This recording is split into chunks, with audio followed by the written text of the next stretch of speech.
السلام عليكم ورحمة الله وبركاته. بسم الله الرحمن الرحيم. الحمد لله رب العالمين، وصلى الله وسلم وبارك على نبينا محمد نبي الرحمة والمبعوث لرب العالمين، صلوات ربي وسلامه عليه وعلى آله وأصحابه الطيبين الطاهرين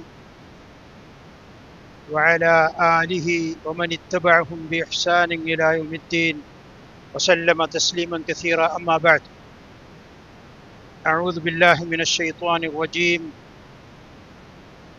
يا أيها الذين آمنوا اركعوا واسجدوا واعبدوا ربكم وافعلوا الخير لعلكم تفلحون.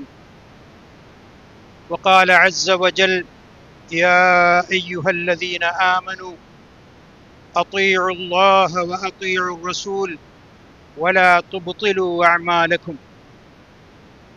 أوصيكم أولا وإياي تقوى الله رب العالمين. كما أمرنا جل وعلا في محكم التنزيل: وخذوا ما آتاكم الرسول فخذوه وما نهاكم عنه فانتهوا ولكم في رسول الله أسوة حسنة لمن كان يرجو الله واليوم الآخر وذكر الله كثيرا. സത്യവിശ്വാസികളായ സഹോദരന്മാരെ, സഹോദരിമാരെ, നിങ്ങളെല്ലാവരെയും അള്ളാഹുവിൻ്റെ ദീനിൽ അവൻ്റെ പവിത്രമായ ഇൽമു ശരിയ പഠിക്കുവാനും അള്ളാഹുവിൻ്റെ ഗ്രന്ഥത്തിൽ നിന്നും അവൻ്റെ അന്ത്യപ്രവാചകനായ റസൂലുള്ളാഹി സ്വല്ലല്ലാഹു അലൈഹി വസല്ലമയുടെ തിരുചര്യയിൽ നിന്നും പ്രാമാണികവും പ്രബലവുമായി സ്ഥിരപ്പെട്ടു വന്നതും സഹാബത്തും താബിഈങ്ങളും സലഫു സ്വാലിഹീങ്ങളുമെല്ലാം കണിശമായും കർക്കശമായും സത്യസന്ധമായും അള്ളാഹുവിനെ ഭയപ്പെട്ടുകൊണ്ട് ഈ ഇൽമിനെ പ്രചരിപ്പിച്ച ആ ഉത്തരവാദിത്വം, അമാനത്ത് നമ്മെ ഏൽപ്പിച്ചുകൊണ്ടാണ് അള്ളാഹുവിൻ്റെ റസൂൽ സ്വല്ലല്ലാഹു അലൈഹി വസല്ലമ ഈ ലോകത്തോട് വിട പറഞ്ഞത്.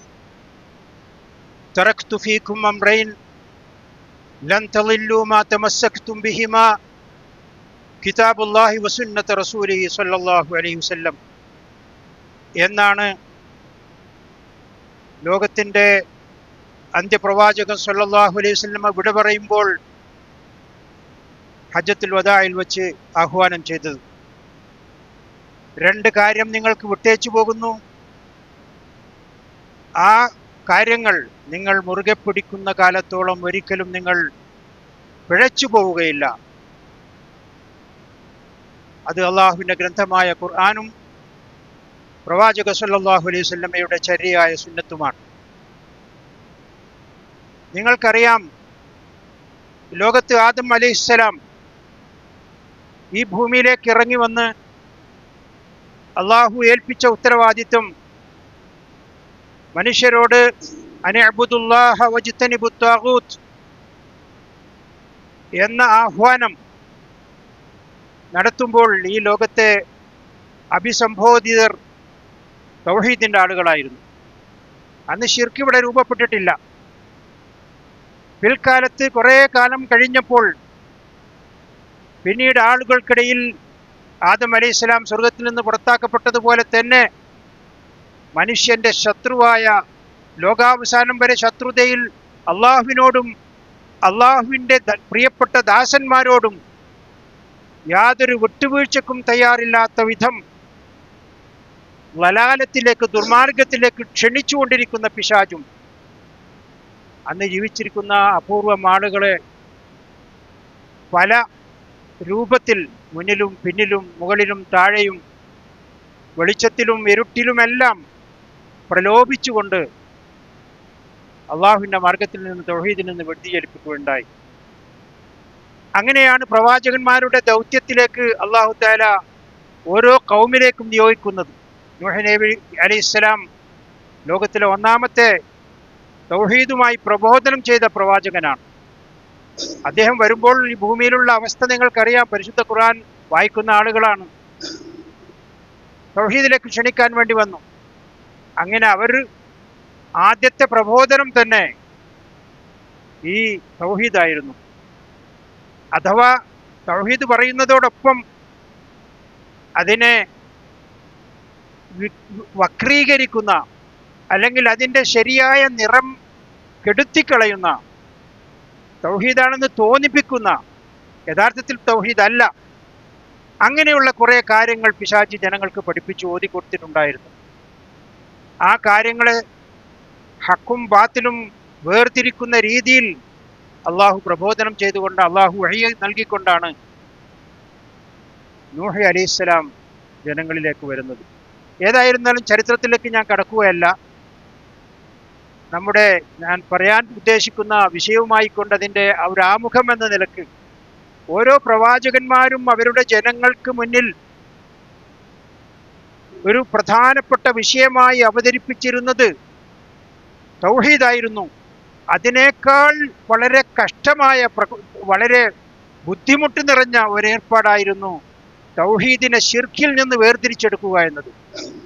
കാരണം അത്രമാത്രം മിക്സപ്പ് ചെയ്തുകൊണ്ട്, അല്ലെങ്കിൽ തൗഹീദ് ഏതെന്ന് തിരിച്ചറിയാൻ പറ്റാത്ത വിധത്തിൽ ജനങ്ങളെ കബളിപ്പിച്ചുകൊണ്ട്, അല്ലെങ്കിൽ അവർക്ക് കൃത്യമായ ഒരു രൂപരേഖ നൽകുന്നതിന് പകരം പിശാച് ഉത്ബോധിപ്പിച്ച ആ ജനത അവനമായിക്കൊണ്ട് ആ രൂപത്തിലായിരുന്നു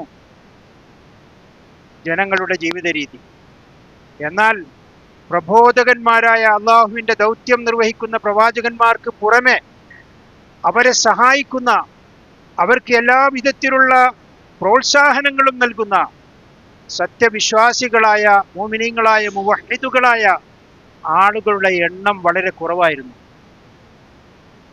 നമ്മളിന്ന് നമ്മുടെ മുന്നിൽ നാം കേൾക്കുന്ന തൗഹീദിൻ്റെ പ്രഭാഷണങ്ങളും അള്ളാഹുവിൻ്റെ ഗ്രന്ഥം ജനങ്ങൾക്ക് മനസ്സിലാക്കി കൊടുക്കുന്ന ശാഖകളും സെൻറ്ററുകളും, അതുപോലെ തന്നെ പണ്ഡിതന്മാരും പ്രബോധകന്മാരും വിദ്യാർത്ഥികളും ഒക്കെ, എന്തിനേറെ പരിശുദ്ധ ഖുർആൻ തന്നെ ലോകത്തിലെ എല്ലാ ഭാഷകളിലേക്കും വിവർത്തനം ചെയ്യപ്പെട്ടുകൊണ്ട് നമ്മുടെ മുന്നിൽ യാതൊരു എക്സ്ക്യൂസും യാതൊരു തരത്തിലുള്ള പൊതുമാപ്പും ലഭിക്കാത്ത വിധത്തിൽ അള്ളാഹുവിൻ്റെ മുന്നിൽ ഹുജ്ജത്ത് പൂർത്തിയായിരിക്കുകയാണ്.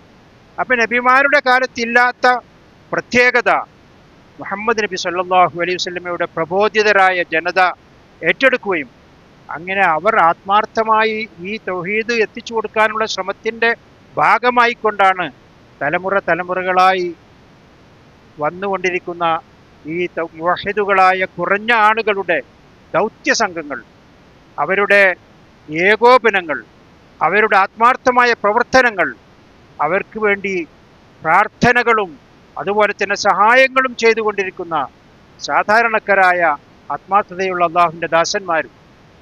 അങ്ങനെയാണ് നമുക്കൊക്കെ ഇന്നത്തെ ആധുനിക കാലഘട്ടത്തിൽ, പ്രത്യേകിച്ച് നമ്മുടെയൊക്കെ നാട്ടിൻപുറങ്ങളിൽ, തൗഹീദ് എന്ന് പറഞ്ഞാൽ പണ്ടൊക്കെ കേട്ടുകേൾവിയോ അല്ലെങ്കിൽ ഒരു പ്രത്യേകതരം ആളുകൾ, പിഴച്ച ആളുകളാണ് ഇതിൻ്റെ വാഹകർ. തൗഹീദ് പ്രചരിപ്പിക്കുന്നവരൊക്കെ പിഴച്ചവരാണ്, ബുദ്ധിയും തൻ്റെയുമൊക്കെ കുറഞ്ഞവരാണ് എന്ന് പറഞ്ഞു പരത്താൻ എത്രമാത്രം അവർ ശ്രമം നടത്തുന്നു. ആ ശ്രമത്തിൻ്റെ ഒരു കാലോഹരി അള്ളാഹു എന്താണ് അത് സംബന്ധിച്ച് പറയുന്നത് എന്ന് പരിശുദ്ധ ഖുർആനിൽ മനസ്സിലാക്കാൻ അവർ ശ്രമിച്ചിരുന്നുവെങ്കിൽ എത്ര നന്നായിരുന്നേനെ എന്ന് നമുക്ക് തോന്നിപ്പോവുകയാണ്. ഏതായിരുന്നാലും അള്ളാഹു നമുക്ക് നൽകിയ ഏറ്റവും വലിയ അനുഗ്രഹവും ഈ ഗ്രന്ഥം മനസ്സിലാക്കാൻ നമുക്ക് അള്ളാഹു തആല തൗഫീക്ക് നൽകി എന്നുള്ളത് തന്നെയാണ്. അതിന് നമ്മൾ എത്രമാത്രം അള്ളാഹുവിൻ്റെ ശുക്ർ രേഖപ്പെടുത്തിയാലും അത് മതിയാവുകയില്ല. പണ്ട് കാലത്ത് അങ്ങനെയല്ല. അത് ഒരു പ്രത്യേക പണ്ഡിതന്മാരെയോ അല്ലെങ്കിൽ ഒരു പ്രത്യേക ആളുകളെയൊക്കെ ചുറ്റിപ്പറ്റിയായിരുന്നു, പ്രത്യേക കേന്ദ്രത്തെ ചുറ്റിപ്പറ്റിയായിരുന്നു, അല്ലെങ്കിൽ പ്രത്യേകമായ പള്ളിയെ ചുറ്റിപ്പറ്റിയായിരുന്നു. ഇന്ന് അങ്ങനെയല്ല. ഇന്ന് നമുക്ക് എപ്പോഴൊക്കെ അള്ളാഹുവിൻ്റെ ദീൻ പഠിക്കണം, അള്ളാഹുവിൻ്റെ ഗ്രന്ഥം മനസ്സിലാക്കണമെന്ന് തോന്നുമ്പോഴൊക്കെ എല്ലാ സംവിധാനങ്ങളും നമ്മുടെ മുന്നിലുണ്ട്. എന്നിട്ടും ഇത് പഠിക്കാനോ അത് പകർത്താനോ അതനുസരിച്ച് അമൽ ചെയ്യാനോ തയ്യാറാവാത്ത, അല്ലെങ്കിൽ അതിന് സമയം കണ്ടെത്താൻ കഴിയാത്ത ആളുകൾ എത്രമാത്രം നിർഭാഗ്യകന്മാരാണ്, ഹതഭാഗ്യരാണ് എന്ന് നാം ഓരോരുത്തരും ചിന്തിക്കേണ്ടതുണ്ട്. അള്ളാഹുവിനെ ഭയപ്പെടുക.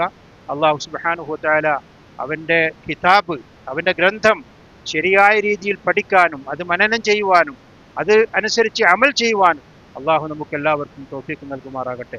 അള്ളാഹുവിൻ്റെ പ്രവാചക സല്ലല്ലാഹു അലൈഹി വസല്ലമയുടെ തിരുചര്യ, ആ ഗ്രന്ഥം വായിക്കുമ്പോൾ, അള്ളാഹുവിൻ്റെ ഗ്രന്ഥം വായിക്കുമ്പോൾ അതിൻ്റെ ശരിയായ ശറഹ് അല്ലെങ്കിൽ അതിൻ്റെ തഫ്സീർ, അതിൻ്റെ വ്യാഖ്യാനം, അതിൻ്റെ വിശദീകരണം പ്രാമാണികവും പ്രബലവുമായി സ്ഥിരപ്പെട്ടു വന്നിട്ടുള്ളത്, അത് മനസ്സിലാക്കാനും അത് ജനങ്ങൾക്ക് പ്രബോധനം ചെയ്തു കൊടുക്കാനും നാം തയ്യാറാകണം. നാം എത്ര തയ്യാറാകുന്നു അത്ര അള്ളാഹു നമ്മെ സഹായിക്കും. കാരണം നമ്മൾ അള്ളാഹുവിനെ സഹായിക്കുകയാണ് ആ വിഷയത്തിൽ. അപ്പോൾ അള്ളാഹു നമ്മെ സഹായിക്കുക തന്നെ ചെയ്യും. ഞാൻ നേരത്തെ ഓതി വെച്ച സൂറത്തുൽ ഹജ്ജിലെ 77-ാമത്തെ ആയത്തിൽ അള്ളാഹു സുബ്ഹാനഹു വ തആല നമ്മോട് പറയുന്നത്, യാ അയ്യുഹല്ലദീന ആമനു ർക്കഉ വസ്ജുദു, സത്യവിശ്വാസികളെ നിങ്ങൾ റുക്കൂഅ് ചെയ്യുക, സുജൂദും ചെയ്യുക. വഅ്ബുദു റബ്ബക്കും, നിങ്ങളുടെ നാഥനെ, രക്ഷിതാവിനെ നിങ്ങൾ ആരാധിക്കുക, ഇബാദത്ത് ചെയ്യുക. വഫ്അലുൽ ഖൈറ, നന്മ നിങ്ങൾ പ്രവർത്തിക്കുക. ലഅല്ലക്കും തുഫ്ലിഹൂൻ, നിങ്ങൾ വിജയികളായേക്കാം. ഈ സൂറത്തുൽ ഹജ്ജിലെ ഈ ആയത്ത് വളരെ ലളിതമാണ്, അതിലർത്ഥം വളരെ ക്ലിയറാണ്. അധികമൊന്നും ചിന്തിക്കാതെയും അധികമൊന്നും ഗവേഷണം നടത്താതെയും നമുക്ക് മനസ്സിലാകുന്ന ചില കാര്യങ്ങൾ അത് നിങ്ങളുമായി ഞാൻ പങ്കുവെക്കുകയാണ്. അള്ളാഹു അതിന് തൗഫീഖ് നൽകട്ടെ. വിശ്വാസികളെ വിളിച്ചുകൊണ്ട് പറയുന്നത് ഇർക്കഉ വസ്ജുദു എന്നാണ്. റുക്കൂഅ് ചെയ്യുക, സുജൂദ് ചെയ്യുക. ഇത് റുക്കൂഉം സുജൂദും എന്നത് അള്ളാഹുവിൻ്റെ പൂർവീക പ്രവാചകന്മാരുടെയൊക്കെയും പ്രത്യേകതയാണ്. നമ്മൾ നമസ്കാരം, സ്വലാത്ത് എന്ന് പറയുന്നതിൻ്റെ പ്രധാനപ്പെട്ട 2 അർക്കാനുകളാണ് റുക്കൂഉം സുജൂദും. അതിലെ പ്രധാനപ്പെട്ടതാണ്. കാരണം അള്ളാഹുമായി കൂടുതൽ അടുക്കാനുള്ള, അല്ലെങ്കിൽ അവനെ പുകഴ്ത്താനുള്ള, അവൻ്റെ പരിശുദ്ധതയെ വാഴ്ത്താനുള്ള, അവൻ്റെ സ്തുതികൾ കൂടുതൽ അർപ്പിക്കാനുള്ള ഒരു പ്രധാനപ്പെട്ട അവസരമാണ് റുക്കൂഉം സുജൂദും. റുക്കൂഇൽ പ്രാർത്ഥന പാടില്ല, റുക്കൂഇൽ ഖുർആൻ പാരായണം ചെയ്യാൻ പാടില്ല. അതുപോലെ തന്നെ സുജൂദിൽ മറ്റു നിശ്ചയിക്കപ്പെട്ട അള്ളാഹുവിൻ്റെ പരിശുദ്ധതയെ വാഴ്ത്തുന്നതൊഴിച്ച് മറ്റ് കാര്യങ്ങളൊന്നും, മറ്റ് റുക്കുനുകളിൽ ഫാത്തിഹയിലോ അല്ലെങ്കിൽ അത്തഹിയാത്തിലോ ഒക്കെ ഓതുന്നത് അത് റുക്കൂയിലുമില്ല, സുജൂദിലുമില്ല. അത് നിശ്ചയിക്കപ്പെട്ട പ്രാർത്ഥനകളാണ്. അതിലെ തഹ്ലീലാണ്, അല്ലെങ്കിൽ അതിൻ്റെ തഹ്മീദാണ്, അല്ലെങ്കിൽ അതിൻ്റെ തസ്ബീഹാണ്. ഇത് നിശ്ചയിക്കപ്പെട്ട കാര്യങ്ങൾ ഒഴിച്ച് മറ്റൊന്നും നമുക്കതിൽ അനുവദനീയമല്ല. പിന്നെ നബി സല്ലല്ലാഹു അലൈഹി വസല്ലം നമുക്ക് കാണിച്ചു തന്നൊരു രേഖയുണ്ട്, ഒരു രൂപരേഖ. നബി സല്ലല്ലാഹു അലൈഹി വസല്ലം പറഞ്ഞു, സ്വല്ലു കമാ റഅയ്തുമൂനി ഉസല്ലി, ഞാൻ നിങ്ങൾക്ക് ഏത് പ്രകാരം നമസ്കരിച്ചു കാണിച്ചു തന്നു ആ രൂപത്തിൽ നിങ്ങൾ നമസ്കരിക്കുക. അപ്പോൾ അത് വളരെ കണിശമാണ്. ആ നമസ്കാരത്തിൽ നമുക്ക് സ്വന്തമായി എന്തെങ്കിലും ഉണ്ടാക്കുവാനോ അല്ലെങ്കിൽ ഉള്ളതിനെ സ്ഥിരപ്പെട്ടുവതിനെ ഒന്നിനെ ഒഴിവാക്കുവാനോ നമുക്ക് യാതൊരു വിധത്തിലുള്ള അവകാശവുമില്ല. അപ്പോൾ നമസ്കാരമാണ് ഇതുകൊണ്ട് ഉദ്ദേശിക്കുന്നത്. പിന്നെ വഅ്ബുദു റബ്ബക്കും, നിങ്ങളുടെ നാഥനെ നിങ്ങൾ ഇബാദത്ത് ചെയ്യുക. നമസ്കാരം ഒരു പ്രധാനപ്പെട്ട ഇബാദത്താണ്. അള്ളാഹുമായി കൊണ്ടുള്ള മുനാജാത്ത്, അഭിമുഖ സംഭാഷണം നടത്തുന്ന ഒരു പ്രധാനമായ ആരാധനാകർമ്മമാണ്. അള്ളാഹുവിൻ്റെ റസൂൽ സല്ലല്ലാഹു അലൈഹി വസല്ലമ സദാസമയവും തൻ്റെ സംതൃപ്തി അല്ലെങ്കിൽ തൻ്റെ നാഥനുമായി കൊണ്ടുള്ള സംഭാഷണത്തിൽ ഏർപ്പെടുമ്പോൾ മറ്റു ചിന്തകളും മറ്റു ദുനിയവിയായ കാര്യങ്ങളൊക്കെ മാറ്റിവെച്ചുകൊണ്ട് അള്ളാഹുമായി കൊണ്ട് അടുക്കുവാൻ ഏറ്റവും പറ്റിയ അവസരമാണ് ഈ നമസ്കാരം എന്ന് പറയുന്നത്. അപ്പോൾ ആ നമസ്കാരത്തെ പ്രത്യേകമായി കൊണ്ട് എടുത്തു പറയുകയും അതിനുശേഷം നമസ്കാരമല്ലാത്ത മറ്റ് ഇബാദത്തുകളെ കുറിച്ചാണ് അള്ളാഹു തആല ഇവിടെ ഓർമ്മപ്പെടുത്തുന്നത്. പിന്നെ വഫ്അലുൽ ഖൈറ, മറ്റ് നന്മകളും നിങ്ങൾ ചെയ്തോളൂ. ലഅല്ലക്കും തുഫ്ലിഹൂൻ, നിങ്ങൾ വിജയികളായേക്കാം. അപ്പോൾ വിജയിക്കുന്നവരുടെ കൂട്ടത്തിൽ ഉൾപ്പെടണമെങ്കിൽ നമസ്കാരം അതിൻ്റെ മുറ പോലെ നിർവഹിക്കണം. ഇഖാമത്തുസ്സലാ, മുഖീമുസ്സലാ. നമ്മുടെ പരിശുദ്ധ ഖുർആനിൽ നമസ്കാരത്തെ പറ്റി പറയുന്നിടത്തൊക്കെ ഇഖാമത്ത് അല്ലെങ്കിൽ പിന്നെ നമസ്കാരം അതിൻ്റെ കൃത്യമായ രൂപത്തിൽ നിലനിർത്തുക എന്ന അർത്ഥം വരുന്ന, അതിൻ്റെ ഫർദുകളും സുന്നത്തുകളും അർക്കാനുകളും ശുറൂത്തുകളും എല്ലാം ഉൾപ്പെടുത്തിക്കൊണ്ട് ഒന്നും വിട്ടുപോകാതെ പൂർണ്ണമായ പ്രതിഫലം ലഭിക്കുന്ന രീതിയിൽ ചെയ്തെങ്കിലേ ആ ഇബാദത്ത് അല്ലാഹു തആല സ്വീകരിക്കുകയുള്ളൂ. അല്ലെങ്കിൽ അതിൻ്റെ കുറവ് ഉണ്ടായിക്കൊണ്ടേയിരിക്കും. നമസ്കാരം ബാത്തിലാവുക എന്ന അർത്ഥത്തിലല്ല. നാം നമസ്കരിക്കുമ്പോൾ അതിൻ്റെ പൂർണ്ണത കൈവരിക്കണം. സ്വല്ലല്ലാഹു അലൈഹി വസല്ലം പറയുന്നത് തന്നെ ജിബ്രീൽ അലൈഹിസ്സലാം വന്നുകൊണ്ട് അള്ളാഹുവിൻ്റെ റസൂൽ സ്വല്ലല്ലാഹു അലൈഹി വസല്ലമയോട് അഭിമുഖമായിക്കൊണ്ട് അത്തഹിയ്യാത്തിൽ ഇരിക്കുന്നവരെ മുട്ടോട് മുട്ട് ചേർത്തുകൊണ്ട് മുഖത്തോട് മുഖം നോക്കിക്കൊണ്ട് ചോദിച്ച ചോദ്യങ്ങളിൽ മൂന്നാമത്തെ ചോദ്യം ഇതായിരുന്നു, മൽ ഇഹ്സാൻ. ജിബ്രീൽ ചോദിക്കുകയാണ്, മൽ ഇഹ്സാൻ, എന്താണ് ഇഹ്സാൻ? അപ്പോൾ നബി സല്ലല്ലാഹു അലൈഹി വസല്ലം അതിന് മറുപടി നൽകുന്നത്, അൽ ഇഹ്സാൻ അൻ തഅബുദല്ലാഹ കഅന്നക തറാഹ് ഫഇൻ ലം തകുൻ തറാഹു ഫഇന്നഹു യറാക്. ഇഹ്സാൻ, അതിൻ്റെ പൂർത്തീകരണം അല്ലെങ്കിൽ അതിൻ്റെ പെർഫെക്ഷൻ, അതിൻ്റെ പരിപൂർണത, ഇബാദത്തിൻ്റെ പരിപൂർണത, അത് അൻ തഅബുദല്ലാഹ്, അള്ളാഹുവിനെ നീ ഇബാദത്ത് ചെയ്യുക. എങ്ങനെ? കഅന്നക തറാഹ്, നീ അള്ളാഹുവിനെ കണ്ണുകൊണ്ട് നോക്കി കാണുന്നുണ്ട് എന്നതുപോലെ. ഒരു തശ്ബീഹാണ്, സാദൃശ്യമാണ്. എന്നാൽ ഫഇൻ ലം തകുൻ തറാഹു, നീ യഥാർത്ഥത്തിൽ അവനെ കാണുന്നില്ലെങ്കിലും ഫഇന്നഹു യറാക്, അവൻ നിന്നെ കണ്ടുകൊണ്ടിരിക്കുന്നുണ്ട്. അപ്പൊ ഈ ആയത്തിൽ പറയുന്ന വർക്കഉ വസ്ജുദു എന്നൊക്കെ പറയുന്നത് അള്ളാഹുമായി കൊണ്ടുള്ള അഭിമുഖത്തിന് തയ്യാറെടുപ്പാണ്. അതിൻ്റെ പൂർണ്ണതയിലേക്ക് മനുഷ്യനെ കൊണ്ടുപോവുകയാണ്. അവിടെ വെച്ചുകൊണ്ടാണ് നിങ്ങൾ അള്ളാഹുവിനെ കണ്ടുമുട്ടുന്നുണ്ട് എന്നതുപോലെ. അപ്പൊ അള്ളാഹുവിനെ ലാ തുദ്രികുൽ അബ്സാർ, കണ്ണുകൾക്ക് കണ്ടെത്താൻ ഈ ഐഹിക ലൗകിക ജീവിതത്തിൽ മനുഷ്യജാലങ്ങൾ സൃഷ്ടിജാലങ്ങൾക്ക് കാണാൻ സാധ്യമല്ല. പക്ഷേ അള്ളാഹു കണ്ണുകളെ കണ്ടെത്തിക്കുന്നുണ്ട്. ഹുവയുദ്രികുൽ അബ്സാർ, അവൻ കണ്ണുകളെ കണ്ടെത്തിക്കുന്നുണ്ട്. അപ്പൊ അള്ളാഹു നമ്മളെ നിരീക്ഷിച്ചു കൊണ്ടിരിക്കുന്നുണ്ട്. എവിടെയൊക്കെ എന്തെല്ലാം പ്രവർത്തനങ്ങൾ ചെയ്യാൻ നമ്മുടെ ഹൃദയത്തിൽ നെയ്യത്തുണ്ട്, അല്ലെങ്കിൽ ആഗ്രഹിക്കുന്നുണ്ട്, അല്ലെങ്കിൽ മനസ്സിൽ ഇങ്ങനെ ഒരു ചിന്ത രൂപപ്പെടുന്നുണ്ട്, അതിനു മുമ്പ് തന്നെ അള്ളാഹു നമ്മെ കാണുന്നുണ്ട്. അതിന് നിശ്ചയിക്കപ്പെട്ട മലക്കുകളെ അള്ളാഹു നിയോഗിക്കുകയും ഹഫളത്തുൽ ഇൻസാൻ, മനുഷ്യനെ ദുർമാർഗത്തിൽ നിന്നും അല്ലെങ്കിൽ പാപങ്ങളിൽ നിന്നും സുരക്ഷിതമായി അള്ളാഹുവിൻ്റെ മാർഗത്തിലേക്ക് കൊണ്ടുപോകുന്ന മലക്കുകൾ, ആ മലക്കുകളെ അള്ളാഹു നിശ്ചയിച്ച് ആ മലക്കുകളിൽ ഈ മനുഷ്യൻ മൂമിനാണെങ്കിൽ അവനെല്ലാ പ്രൊട്ടക്ഷനും കൊടുത്ത് അവനെ സന്മാർഗത്തിലേക്ക് കൈപ്പിടിച്ചു കൊണ്ടുവരും, തെറ്റിൽ നിന്ന് അവനെ വിരമിപ്പിക്കും. ഇനി ഒരു ഗുണം ചെയ്യാൻ, ഒരു ഹൈറ് ചെയ്യാൻ അവൻ ആഗ്രഹിച്ചു, പക്ഷെ അവന് ചെയ്തില്ല. എന്നാൽ ആ ഹൈറ് ആഗ്രഹിച്ചതിന്, ആ നിയ്യത്തിന് അള്ളാഹു പ്രതിഫലം നൽകും. പ്രവർത്തിച്ചാലോ അതിന് അള്ളാഹു 10 ഇരട്ടി പ്രതിഫലം നൽകും, 10 മുതൽ 700 ഇരട്ടി വരെ. മാത്രമല്ല അള്ളാഹു ഉദ്ദേശിച്ചവർക്ക് അതിൻ്റെ ഇരട്ടി വർദ്ധിപ്പിച്ചു കൊടുക്കും. എന്നാൽ ഒരു തെറ്റ്, ഒരു പാപം ചെയ്യാൻ ആഗ്രഹിച്ചാലോ അള്ളാഹു അയാളെ ശിക്ഷിക്കുകയില്ല. ഏതുവരെ? ഒന്നുകിൽ ആ മനസ്സിൽ കരുതിയ പാപം പ്രവർത്തിക്കണം. അത് പ്രവർത്തിച്ചാൽ ആ പ്രവർത്തിച്ച പാപത്തിൻ്റെ കുറ്റം മാത്രമേ ഉള്ളൂ. നേരെ മറിച്ച് നന്മ ചെയ്തപ്പോൾ അങ്ങനെയല്ല.